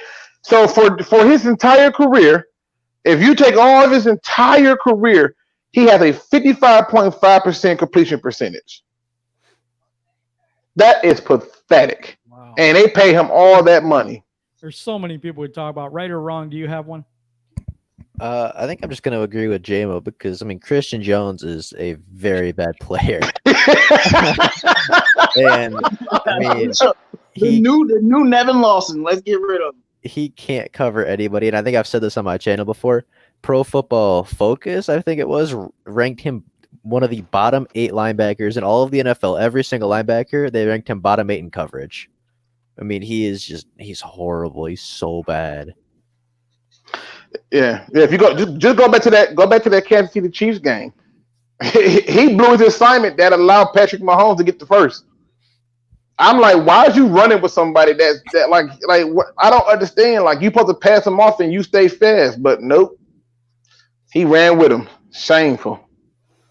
Oh, I'm gonna give a few names. just to do it. Okay. So I was thinking about this. I thought of Andre Ware, quarterback, Mike Williams, Charles Yeah. Rodgers, even though he had one good game. Yeah. It's Yeah. been a series of this stuff, and you know what, Luke? You made my entire day when you said that you think we're going to go that this person's going to lead us to a Super Bowl, Sheila. So I'm ecstatic. Listen, we don't call her Mrs. Ford. That's Sheila. Sheila. Yeah, that's Sheila. We don't call her Mrs. Ford. She's Sheila. Yeah, I think that this is good. I think she's going to be amazing. I sure hope so. Anyway, guys, it's your turn. Why don't you put questions in the chat for us? We're going to open it up for the subscribers to ask us questions. So put those questions in the chat. DSA family here, please help me with the questions. A lot of times I can't find them and stuff like that. For sure. Stuff like that. So now I know Steve said 95. The Lions were number one in offense in 95, and he was still good in 95. I get it, but we talking about overall. Like it's just like you got to understand the contract that they pay him. Like the contract that they pay him, people were saying that the Lions were crazy because they had put him in the top like highest paid quarterbacks, and we got nothing for it. It just was crazy. So Bravo says, do you see the Lions making a blockbuster trade this year? We'll shoot this one off to you, Ryder. I mean, with she left the helm, you never know, right? I'm telling you, right? Put some respect on her. But put some respect on her. I do think, I think that with what's his name, Quinn and Patricia both in the hot seat, I think if they're even close to 500 and they think that they're one piece away from making the playoffs or making something happen, I think that they're definitely going to pull the trigger and try to get a superstar in here to help put us over that edge. Okay. Broken Lion 69 says, do you guys think with the new owner, she will force Quinn to try and sign Griffin, Clowney, or trade for Jamal Adams, or just a big move? Oh, we can all answer this one. Jim, what do you think? Do you think she's going to force him to sign some big name people or a big trade? I don't. Actually, I don't. I don't think she's going to force anybody to do anything at this point. I think she's going to be in a little bit of more of an evaluation mode right away.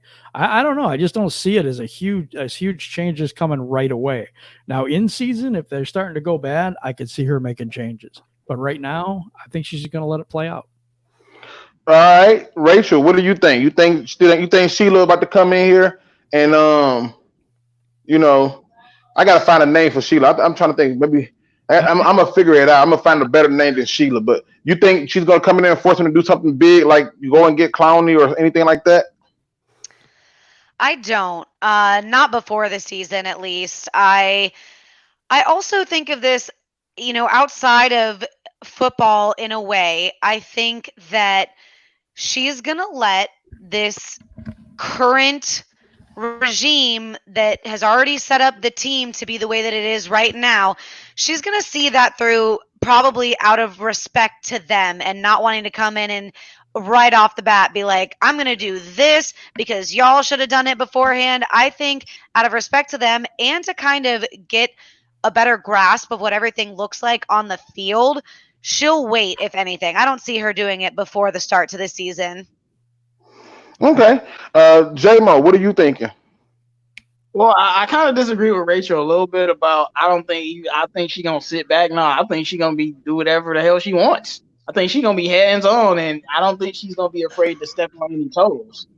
But I think the Lions will make a big blockbuster move only because that's what I want them to do, and I've been praying for it. Like, just make that move and go get that Jamal Adams or Chris Jones and try to become a contender because this slow build ain't gonna get it done. Okay. I look at it like this. No, because any good leader learns from observing. The problem with most leaders who come in and try to put their hands in it immediately, their hands get dirty and they don't even know why it's dirt on it. I think she's going to come in, evaluate, see what needs to be improved, what needs to be fixed. I don't think she jumps in and be like, hey, go out and sign this, go out and sign that. No, she's going to come in and pay attention to what's going on, see how you move. And if it looks good for business, then she'll keep it. Now, Motor City Thanos says, how many touchdowns will Stafford have week 1? We'll go really fast with this. J-Mo, how many? 3 touchdowns week 1. Rachel. 2 and 2 rushing touchdowns. Damn, 4, Rachel. I thought I was. They thought I was No. smoking marijuana. He throws 2, and we have 2 rushing touchdowns. It's not all on him anymore, so he doesn't have to throw as many I'm picking up touchdowns as I what would you usually putting give down. him. I'm picking up what you putting down. I agree with Rachel. I think he has 2 in week 1. Hands down. Ryder, what you think? Yeah, I think 2 is a good number. I think they land on the run game a lot more this year, but Stafford still gets 2. Jim? I think he gets 3. I really do. But I think we. Jim say. I think we passing. I think we end up scoring. Galladay. Hold on. I think we end up scoring 5. Whoa. Mhm. Whoa. Hey, Okay, Jim, hot I'm take. with you, Play action Hot pass, take. maybe play action pass. All right, 313 Colossus says, do y'all think the linebacker group will be special with our new linebacker coach, Tyrone McKenzie? No. That's a no for me. I think the linebacker group is going to be whatever Matt Patricia deems to be suitable, in my opinion. And so it's still going to be his baby. He can teach them some tricks of the trade, but they still got to play within the scheme. Let's go to the next one. Well, I apologize. Let's try this one with you, Ryder. Do you think that this linebacker core make a difference under Tyrone McKenzie? Well, personally, I don't know a lot about Tyrone McKenzie. I don't know where he's from or anything like that. But former NFL linebackers, played on, I believe, the Raiders and a few other teams. I can't think off the top of my head. I'm drawing blanks. All right. I mean, I think it'll be better. I think that we brought in a couple linebackers that should help the group. But like you said, I still think this is Patricia's. Brett, I think this is what Patricia wants. I think this is Patricia's baby, and I think that he's going to, have full control over it. So I think it'll be better, but I don't know if I'd say it's going to be special next year. What about you, Jim? You think Tyrone McKenzie makes a difference for our linebacking room? I do. I think that it's just it's a different voice, and I think they needed that. I think Jamie Collins comes in and helps him a lot too. So I do think it helps. I think it's going to help bind them a little bit together as a group. I really do. Okay. Let's see. Let's go to the next one. So I'm going to try to hit as many of these as possible. Bravo says, what is the first thing you do if you are the Detroit Lions GM? Love this question. Get rid of J-Mo. Yeah, I'm going to say, He may get rid of Christian Jones.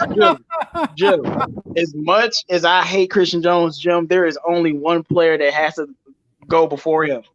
Dom Muleback. Like, the first thing I'm doing is getting rid of Dom Muleback. The 0-16 curse, you was on the 0-16 team, as my boy Man Beast Morris always says, shout out to him. You the stench of 0-16. We curse. Get rid of Dom Muleback. You don't even do much. You've been declining as a long snapper. You've been getting worse every year. It's not like you're getting better. I'm getting rid of Dom Muleback, no matter what. Dang. Okay. All right, Jim. You said you said the first thing. First thing I do, man, Christian Jones got to go. I'm sorry, man. That dude is so slow. Okay. Ryder, what are you doing? First thing you do, you're the Lions GM. Christian Jones does no longer live in Michigan.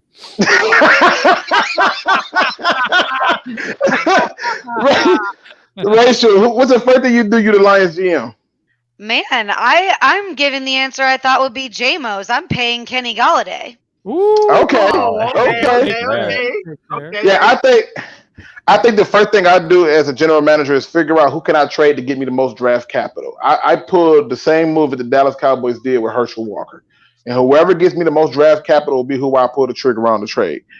Now, this one comes from not a Lions fan. He said, is Scotty Mitchell any different than Matthew Stafford when it comes to that financial and the win-loss record? I am not judging Scott Mitchell based on the win-loss record. I am judging him off the fact that well, first of all, let me go back and answer the question. Yes, there's a difference because Matthew Stafford was taken first overall and actually lived up to his draft bill. Scott Mitchell literally was taken by the Miami Dolphins, got in a few games in his third season, and the Lions paid him like he was a starter. So, mind you, he had a Barry Sanders on his roster. He had qualified receivers in defense. What do we get? It's not about a win or loss record. What do we get? One good season out of him. There are no comparisons between Scott Mitchell and Matthew Stafford. Stafford, hands down, is better. I'm not even going to waste our life minutes with that one. Lauren says Sheila Lioness. Okay. D Hype said I like Vash as Shira, but she was already taken. That's already trademarked. We can't call her Shira. We got to come up with something else. We gotta get more creative. I like that one though. King Satos. I hope I said that right. Is it time to retire the Gridiron Heroes song and update with the Eminem rap? Yes. Yeah, I agree with that.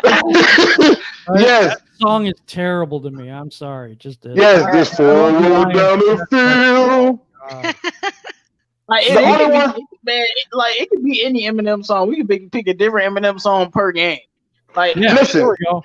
It don't even gotta be an Eminem song. Just find any talented rapper to remix that damn track into a better fight song. That's all. Yeah, I'd have Eminem do it. He's from Michigan, so heck yeah. Why not? But he's also I think he's also a Cowboy fan though. I don't know about that. I think he's a that's Cowboy not fan. true. I That is thought he not was a true. Lions fan for sure. I No, really he's did. definitely a Lions fan. Yeah. Oh, okay. I don't know where you got that from. I thought I read something that said he was a Cowboy fan. I could be I'm wrong. too big of an Eminem fan. He's definitely a Lions fan. Okay, okay, my bad. Don't y'all murder me today, God. No.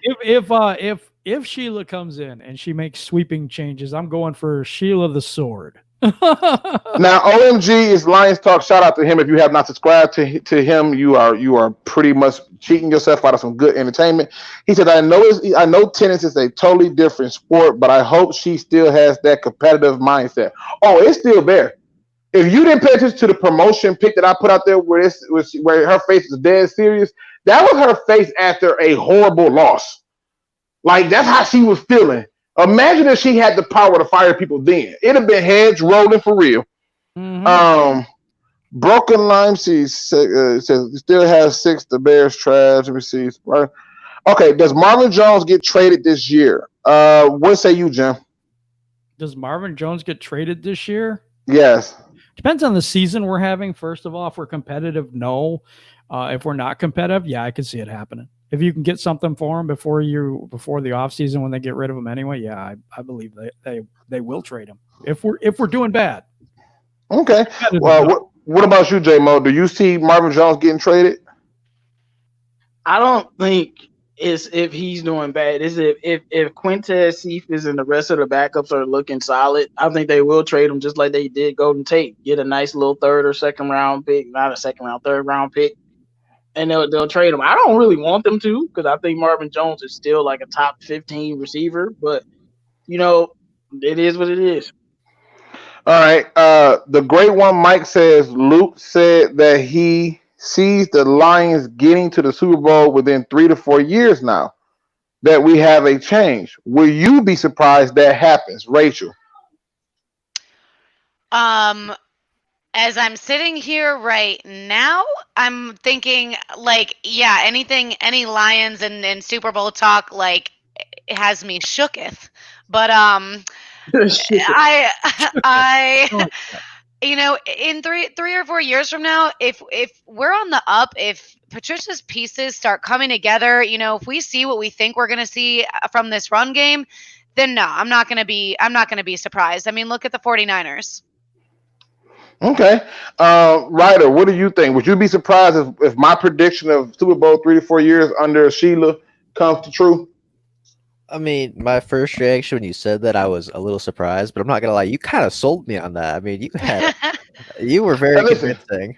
I'm telling you, I watched this. I did my research on this lady because I was wondering. I remember they was talking about Martha was a little sick, and I was like, "Oh snap, we're not going through this again. Who could the team go to?" So I had all this research on her, and then I woke up and they was like, she stepped down. I was like, what happened? And then I saw this. I'm like, oh, it's about to go down. It is going down, people. She is a competitor. She wants to win. So I'm just saying. Now, let's see. This one comes from OM. Oh, did I scroll down too far? I think I did. Here you go. This one came from OMG. He said, "Who stars in our three safety stats?" I'll take this one. This is easy. Will Harris, Tracy Walker, and Harmon. Jerron Harmon, yeah. Yep. So that's an easy one. Let's see. There's one by Bravo down here. I see it. Which top two young players you would love the Lions to trade for? Ooh, I like that one. Bravo in the bit. Bravo. First of all, shout out to Bravo. Bravo, y'all don't realize Bravo out here trying to save lives, and he still got time to come in here and talk sports. I don't know how he doing it, but I take my hat off to him. When talking about basketball, he's the scout for above the rim, man. He knows, man, right? Dude, I be watching Above the Rim. It seems like every time they go on now, I'm having to work. I swear, I can't wait till we get out this stupid COVID-19 schedule. But I be having to work, and he be bringing us stuff that I be like, wait a minute, that true? Yep. And I had to go and research. Yep. Where did he get that from? Yeah, so Bravo's the resident scout expert, man. Y'all go in and check out our Above the Rim shows, man. Yes, you do. It's a very. He said he off today. I salute you, sir. So the two top young players who I would love the Lions to trade for, first off the gate, is wide receiver Corey Davis from the Tennessee Titans. They may think the wheels is dead on him, but I think giving him an opportunity to do what he do best and get vertical versus what he's doing right now, I would love Corey Davis. That'd be one. And then two, the guy that I would trade for who's young and I think that he could be had for the right price, at least in my psychological mind, he could be. Is I will see what's going on with the Panthers. The Panthers. I will see what's going on with the Panthers D tackle Kenwan Short and see if they is willing to part with him, because they did add that other D tackle, so maybe they want to add Kenwan Short. That would be my two. What about you, Rachel? Is there any two young guys that you could think of that you would want to trade for? Man, that's a good question. That's a tough question. I feel like there's a lot of young talent in the league right now. I don't know. I'm thinking like, what's the Bears linebacker's name that Roquan Smith. Yes, I like him. So Rachel, check this out. I'm gonna show you how crazy this was. The year he came out, I was like, look, I would take him in a heartbeat. And I know a lot of people have been down on him in Bear Nation, but I promise you, when I watch him, I'm like, yeah, he makes his mistakes, but in that run support and the way he's from sideline to sideline, the dude balls. So good pick. Yeah, for some reason he was one of the first people that popped into my mind, and I don't really know why, but I couldn't remember his name there. But that's how my brain's working right now. I'm like, damn, there's a lot out there. I'm going with another like linebacker here, and I know that's two in a row, but I like Leighton Vander Esch also. The Wolf Hunter, that they call him.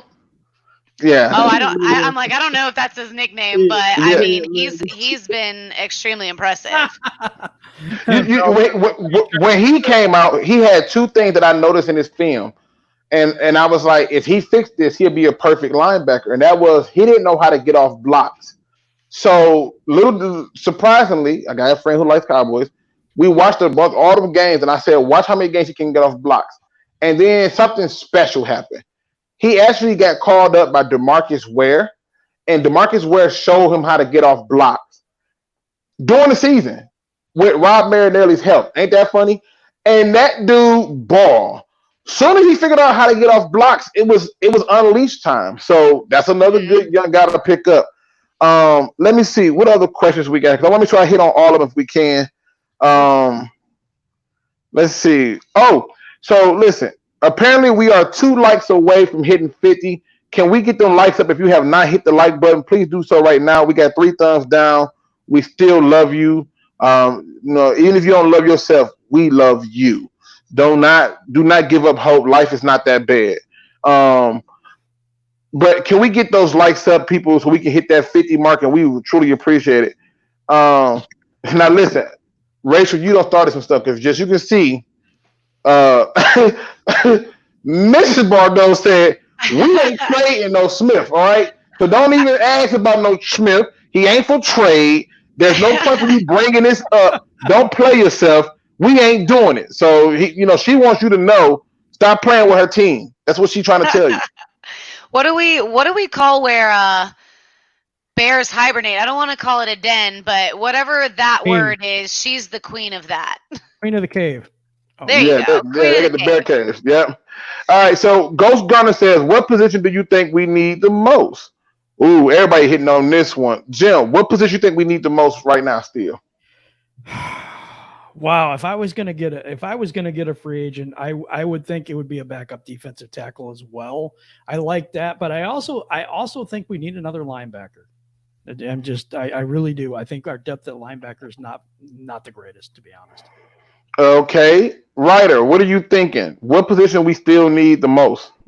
I think with all the questions on the offensive line, I would go with a guard. Somebody that, because I like Jonah Jackson, but I don't know who's going to start that other guard position. So if we could get a very quality, starting guard for the Detroit Lions, I think that would help us out a lot. That's a good pick. I think that's a very good pick. J-Mo, what do you think? Most needed position right now? I'm gonna go with defensive end. I know how our defense is, but Trey Flowers and Okwara are like the only defensive ends. I know Austin Bryant, what he does, but he has a dual position. I'm talking about a pure pass rusher. I really don't think much of Okwara as a pass rusher, and I would be much more comfortable if I had another guy that I know that I could rely on to pass rush from the outside. Something that we severely lack, and we lack it, like no pass rush. All right. For me, I think the biggest need still is linebacker. I think with the D line we got now as subpar as I believe them to be, our linebacker course will still be able to take advantage of it, and I don't think that they will. I'm not sure who is Jamie Collins outside of New England, but I know when he was on Cleveland, he was nobody. So I draw the line there. Rachel, what's the one position we need the most? I'm with whoever posted the comment. I think it's another defensive tackle. I'm concerned about our depth there. It's not even that I'm concerned about the starters more so than I am what do we have if we get injured. Okay. The great one, Mike, says, what's the one player you wish the Lions could have back? I'm gonna start this off with you, Rachel. I know who my answer is. It's real simple. I'm gonna get right. It's 3 letters. Sue. And if I had to add another one there that I wish I could have back right now, who's still realistically there to be able to be brought back, Golden Tate. Yeah, Tate was my answer for sure. I'm not even as down on Danny Amendola as you are, but if I could switch him back out for Tate, I'd do it in a heartbeat. Could you imagine Kenny Galladay, Marvin Jones, and then Golden Tate in the slot? Oh my God! Oh, you talking about like our 2018 team? I'm just saying. No, the difference between that team was they wasn't really using Golden Tate in the slot like I want him to be used. I want him to be exclusively in the slot. Like I don't want him to like how they giving Danny Amendola that treatment where he don't got to be outside, just in the slot. I want that for Golden Tate because it's gonna be a problem with that, especially if you add a run game and a tight end into the mix. That's just it's ugly. But if you can have one player back, J-Mo, who you bringing back? Man, I'm still mad at Golden Tate. He dropped a football in the Steelers game that he caught. But anyway, I'm not gonna forgive him for that. Like I've never seen a player catch a ball and then literally just drop it and nobody's by you. But anyway, I have Kenny Galladay did it in that game against the Bears on Thanksgiving. Stafford threw it right in his stomach and in the end zone, and he dropped it. And then the next play, he threw the interception, and everybody went ham. Well, Tate caught it and started running with it. Like that's different. And then he dropped it. That's a little bit different. But man. You made me forget the question, dude. You can have one player back right now. Who would you take back? Yeah. I was Calvin Johnson. Like, if we had Megatron, I would still be very happy with that. I know people feel how they feel, but honestly, if we still had Calvin Johnson, it would be amazing. With a run game, I just think it would be amazing. I'm with you there, JMO, and the only reason that I didn't answer that is because I don't feel like we would have seen the same progression in Matthew Stafford had Calvin Johnson not retired. I don't know about that. I just feel like he had to do more, and if you had a better coordinator, he would have been fine. Like, he just had to do more. I loved Calvin. I didn't even realize until after he retired how much I looked back and thought that Stafford forced some throws there because that was his security blanket. And he was told to do it. Think about this. It's one thing when he's your security blanket and you don't got and it's like that, but it's another thing when he's literally the only receiver on the team. Like, yeah, but he was told to do it though. That was true at points too. Like when Shay got there, things changed, and then Calvin Finger started getting messed up. So that's one thing. But we're gonna hit two more questions, Jim. One person you could bring back? I'm going off the reservation a little bit. I'm gonna say Larry Warford. Wow. Man, yeah, he is. Yeah. We solidify that right guard position. We start Jonah Jackson at the opposite side, and now you have a solid offensive line. Okay. All right, let's see. Now we got one. We take two more questions. King Sato says, "Will there be yet another rule named after the Lions this year?" It better not be. I hope not. It better not be. Let me see. One more, and then we get to the final thoughts. Let me scroll down to it. So, guys, Q and A. If we have 29 million left, about how do we go about signing Griffin, a good D tackle, and Kenny G, who gets what and how many years?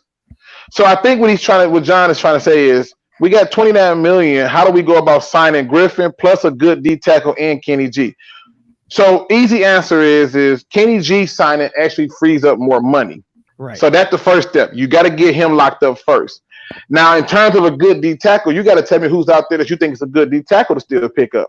Because I think it's something still out there, but you got to ask yourself, they're going to be put almost in a zero or one technique. And if they're in that position, they got to be able to anchor that spot. So now you got to ask yourself, the only person I thought would be able to do that was Michael Pierce.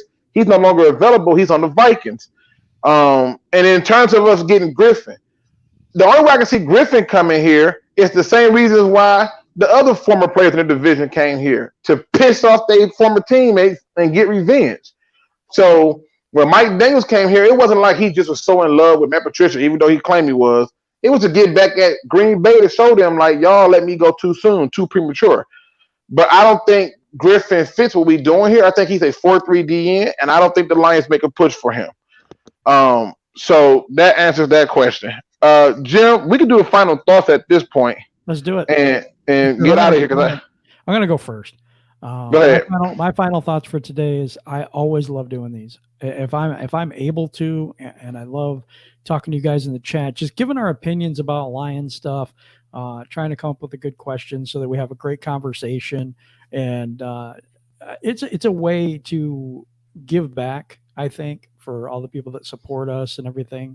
So we really appreciate you, everybody in the chat. I appreciate everybody on this panel for having me and allowing me to do the things I love to do, and talk my Lions and talk with other people that I know what they're talking about. So it really helps me as a person as well. It's been a real busy week. So I really appreciate the break because I kind of needed it tonight. Believe me, I did.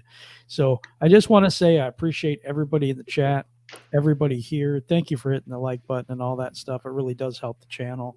And I would appreciate it if you could subscribe to the channel, because we're trying to get that going too, just to bring you more and more things Lions-wise. So anyways, that's it. I'm going to go now to right or wrong. What are your final thoughts for today? Yeah, I think this was a fantastic show. A lot of good questions. I think I could sit here and listen to Luke go on about Miss Sheila Ford Hamp for a couple hours. Yeah, me too. Me too. I mean, I'm excited. I'm excited about Sheila. Hey, don't apologize. That was entertaining, but this was a very fun show today. Probably one of the best ones I've been to, and this is just a lot of fun. So, thank you, Rachel. What are your final thoughts today? As always, it's fun hanging out with you guys and talking football with everybody in the chat. It is a nice little break from everything on Tuesday and Thursday nights, and whether we agree or disagree, we're always coming out the other side, still laughing and still maintaining an awesome community. The Lions community is one of my favorite things to be a part of.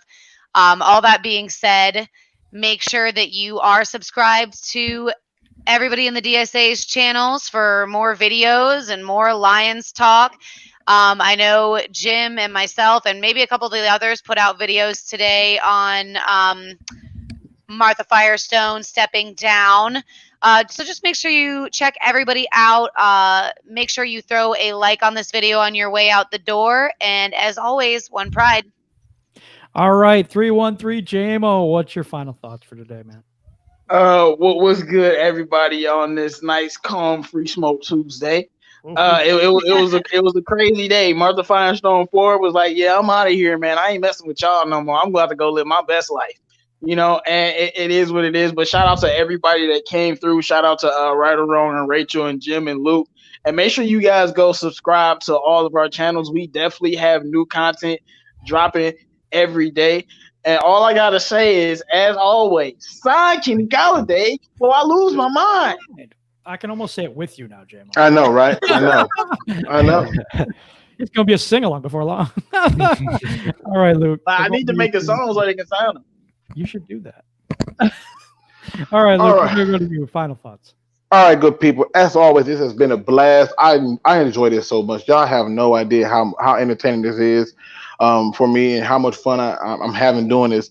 Two announcements. Three. One, you got to check out the Hood Cam. He did a phenomenal video on Kenny Galladay. You want to check him out, so check out the Hood Cam. Two, tomorrow, the DB Room, former Detroit Lions safety, Glover Quinn, will be talking live with who? Golden Tate. Do not miss it. 8 p.m. If you have not subscribed to the DB Room, shame on you. Shame, shame, shame. Take it in stride. And three, you do not want to miss Thursday's Roundtable because we have a Sports Illustrated. I'm going to say it again. We have a Sports Illustrated guest coming on. And if you do not want to miss to see who it is, I suggest that you subscribe to the members of the DSA because we're about to have some fun. We have a Detroit Lions Sports Illustrated person coming on. I'll leave it for you to figure out the rest. So hopefully I see you there. Now, with all that being said, people, I like to end the show on a good note. And today's quote came from a classic, a show that I stumbled upon watching yesterday and could not believe how entertaining it was and cannot believe they have not remade it today. That's right, people. I am talking about the Smurfs. If you don't know what I'm talking about, just these little blue people. Okay, so today's positive quote comes from the most wise Smurf of them all, Papa Smurf. Here's how the quote goes. He says, "I could have been with anyone in the world, but I'd rather be here with all of you Smurfs. What are the two rules?" Just stay with me now. 2 rules. We can have 12 of them. We can have 10. He had 2. What are the 2 rules of the Smurf code? This is how he says it. And to his amaze, they all replied with the simple 1 being always make sure that you don't rush into things without doing the research, right? In other words, and 2, stay out of Papa Smurf's room and space. What that tells me is this, people.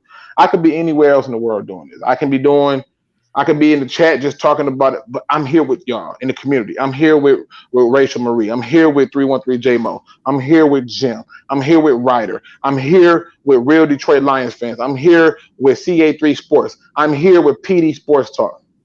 I am here with No Miss J. I'm here with Evan O'Brien. I am here with all of you in this big community, and we're talking sports. this safe haven, this place of peace, this place where you can just be you. You don't have to be anything else.